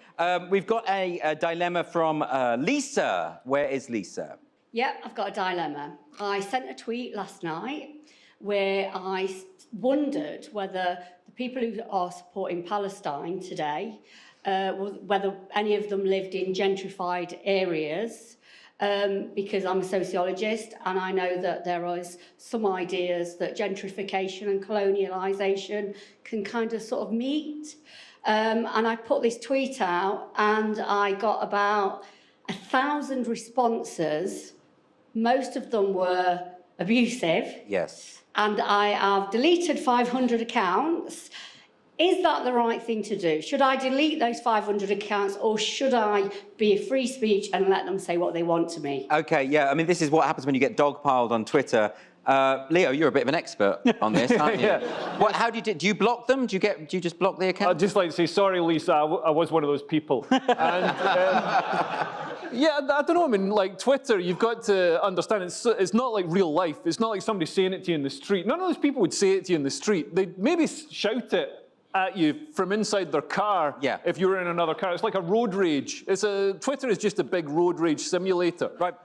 But actually, that I think is a good way to approach it, because the way I approach it is I say, well, if someone did say that to me on the street, how would I react? So if someone came up to me and said, you're an evil Nazi with a stupid cube head, would I just say, OK, well, let's discuss that a bit more. That's really interesting. Or would I walk away? And if I would walk away, that's a block. And I think that's a reasonable approach, I think, to take. What do you think, Paul? Yeah, I do agree until I started working on GBNews 18 months ago, and things changed slightly for me. I've nearly always used Twitter as like a notice board where I say, this is my thought at this moment in time on this day. I put it up there and I walk away. And sometimes I'll go back and have a little laugh at what people have said to me or about me. Or sometimes there are generally people who want to talk to you about it, and I'll get engaged slightly. OK, we're going to get another unfiltered dilemma now from Michelle. Michelle. Yes, hello. I was very impressed about the plea for standing by convictions. So one of my few convictions is to only pay for things with cash, because I'm extremely worried about the bank's drive to abolish cash. And I find myself starving and very thirsty here in Church House because it's impossible to buy anything with cash. So my dilemma is, should I compromise on my convictions and just pay with a debit card, or... Yeah. Wow. Yeah, no, fair enough. Leo, what do you make of that one? Well, I haven't had a look at Michelle. I'm surprised that that's his convictions. I thought it was going to be... I thought I'd be doing this over the phone, to be honest, with a glass screen. But yeah, I mean, I think cash is essential for making sure that the government doesn't know what you're doing. And also, you know, because some transactions you want to keep private from the government. Such as what, Leo? Well, say you want to buy some drugs, and then also without cash, it's very hard to get those drugs up your nose. So that's two ways you need cash. Very good example. Do you feel? I mean, it sounds a bit conspiratorial to me, Paul. The idea that credit cards, it's a kind of public surveillance system. I don't. Yeah, well, you say conspiratorial, but the evidence is there, isn't it? I mean, I've got an anecdote from my personal life. We went to the Isle of Wight on holiday this year because TV work's going well. And I took my mum and dad with me. My dad took £400 cash for a week in the Isle of Wight, and he could only spend about £3 of that £400. It became a running joke throughout the holiday. He could not spend it anywhere. He went home with 397 quid. And you know what? It's not conspiratorial. Michelle's right. Keep going, mate. I mean, if you martyr yourself, I'll be at your funeral. Don't worry about it. But keep going. OK. Final question now from Sophie. Where is Sophie? I'm from Hungary, and I work for a leftist media channel, and I'm quite an infamous TERF over there. Thank you. This is the only place you would get a cheer for that. Yeah, I love it. Love it.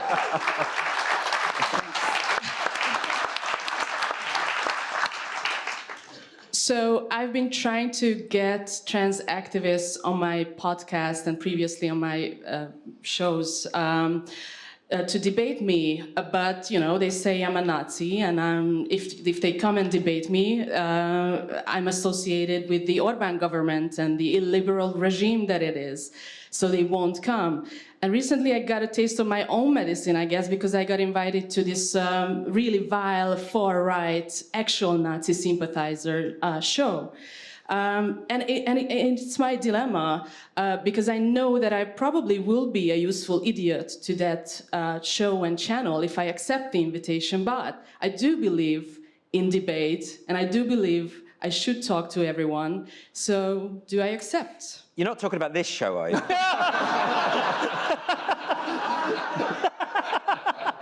Well, let's assume not. Leo, my view on this is, I always steer clear of Nazis. I find it as a good rule of thumb. But then you've got to ask, what is a Nazi? I think the bar for being considered a Nazi has changed somewhat since the 1930s. I think if Hitler came back today and saw the state of modern Nazis, or the people who are called Nazis, he'd be like, what on earth went wrong with Nazis? Yeah. All these Nazis pushing for free speech and women's rights and gay rights. He wouldn't recognise them, would he? If they are actual Nazis, then... Yeah, if they're goose-stepping in swastikas. If they are the Aryan race, then I wouldn't go, because you have to think about the audience that you'll be talking to. There's no point... Who are you going to try and convert? That if they are actual Nazis with the uniform on, then they're not interested in trans debate anyway. They're not interested in women's rights. They're not interested in all the things that people that are called TERFs are interested in. So there'd be no point. You'd be, like you say, you'd become this useful idiot where both sides would pummel you and you would not win at all. Well, that was a nice, cheery topic to end on. This has been Free Speech Nation with me, Andrew Doyle, here at Church House in Westminster for the Battle of Ideas. Thanks ever so much to my wonderful panellists, Leo Kearse and Paul Cox, and to all of the guests that you've seen tonight. Join me again next week. Farewell.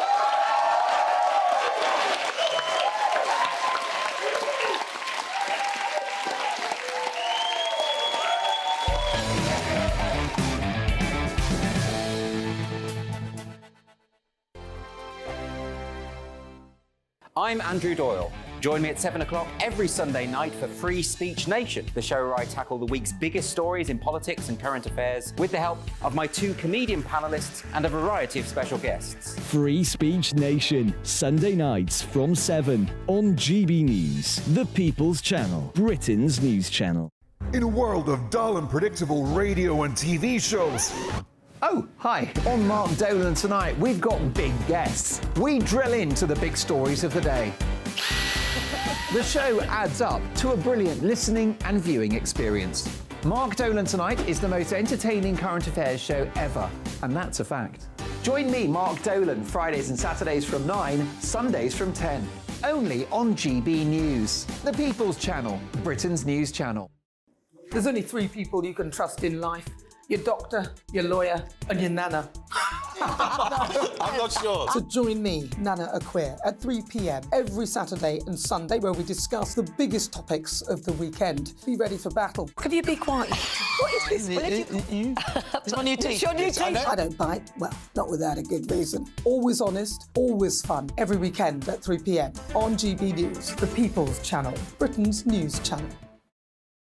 So Jubes and Kerr, we tackle the issues of the day with real, robust debate, both sides of the fence, battling it out with me in the middle with my forthright opinions and views. And often really interesting things happen because you start with a position and then by the end of the debate you find actually, well, I might not have thought about that one. What we need in this country is 2 new political parties. You should maybe think about doing a 2024 calendar. I'm Michelle Dewberry and I'm keeping you company right through until 7 o'clock this evening. GB News, the People's Channel, Britain's watching.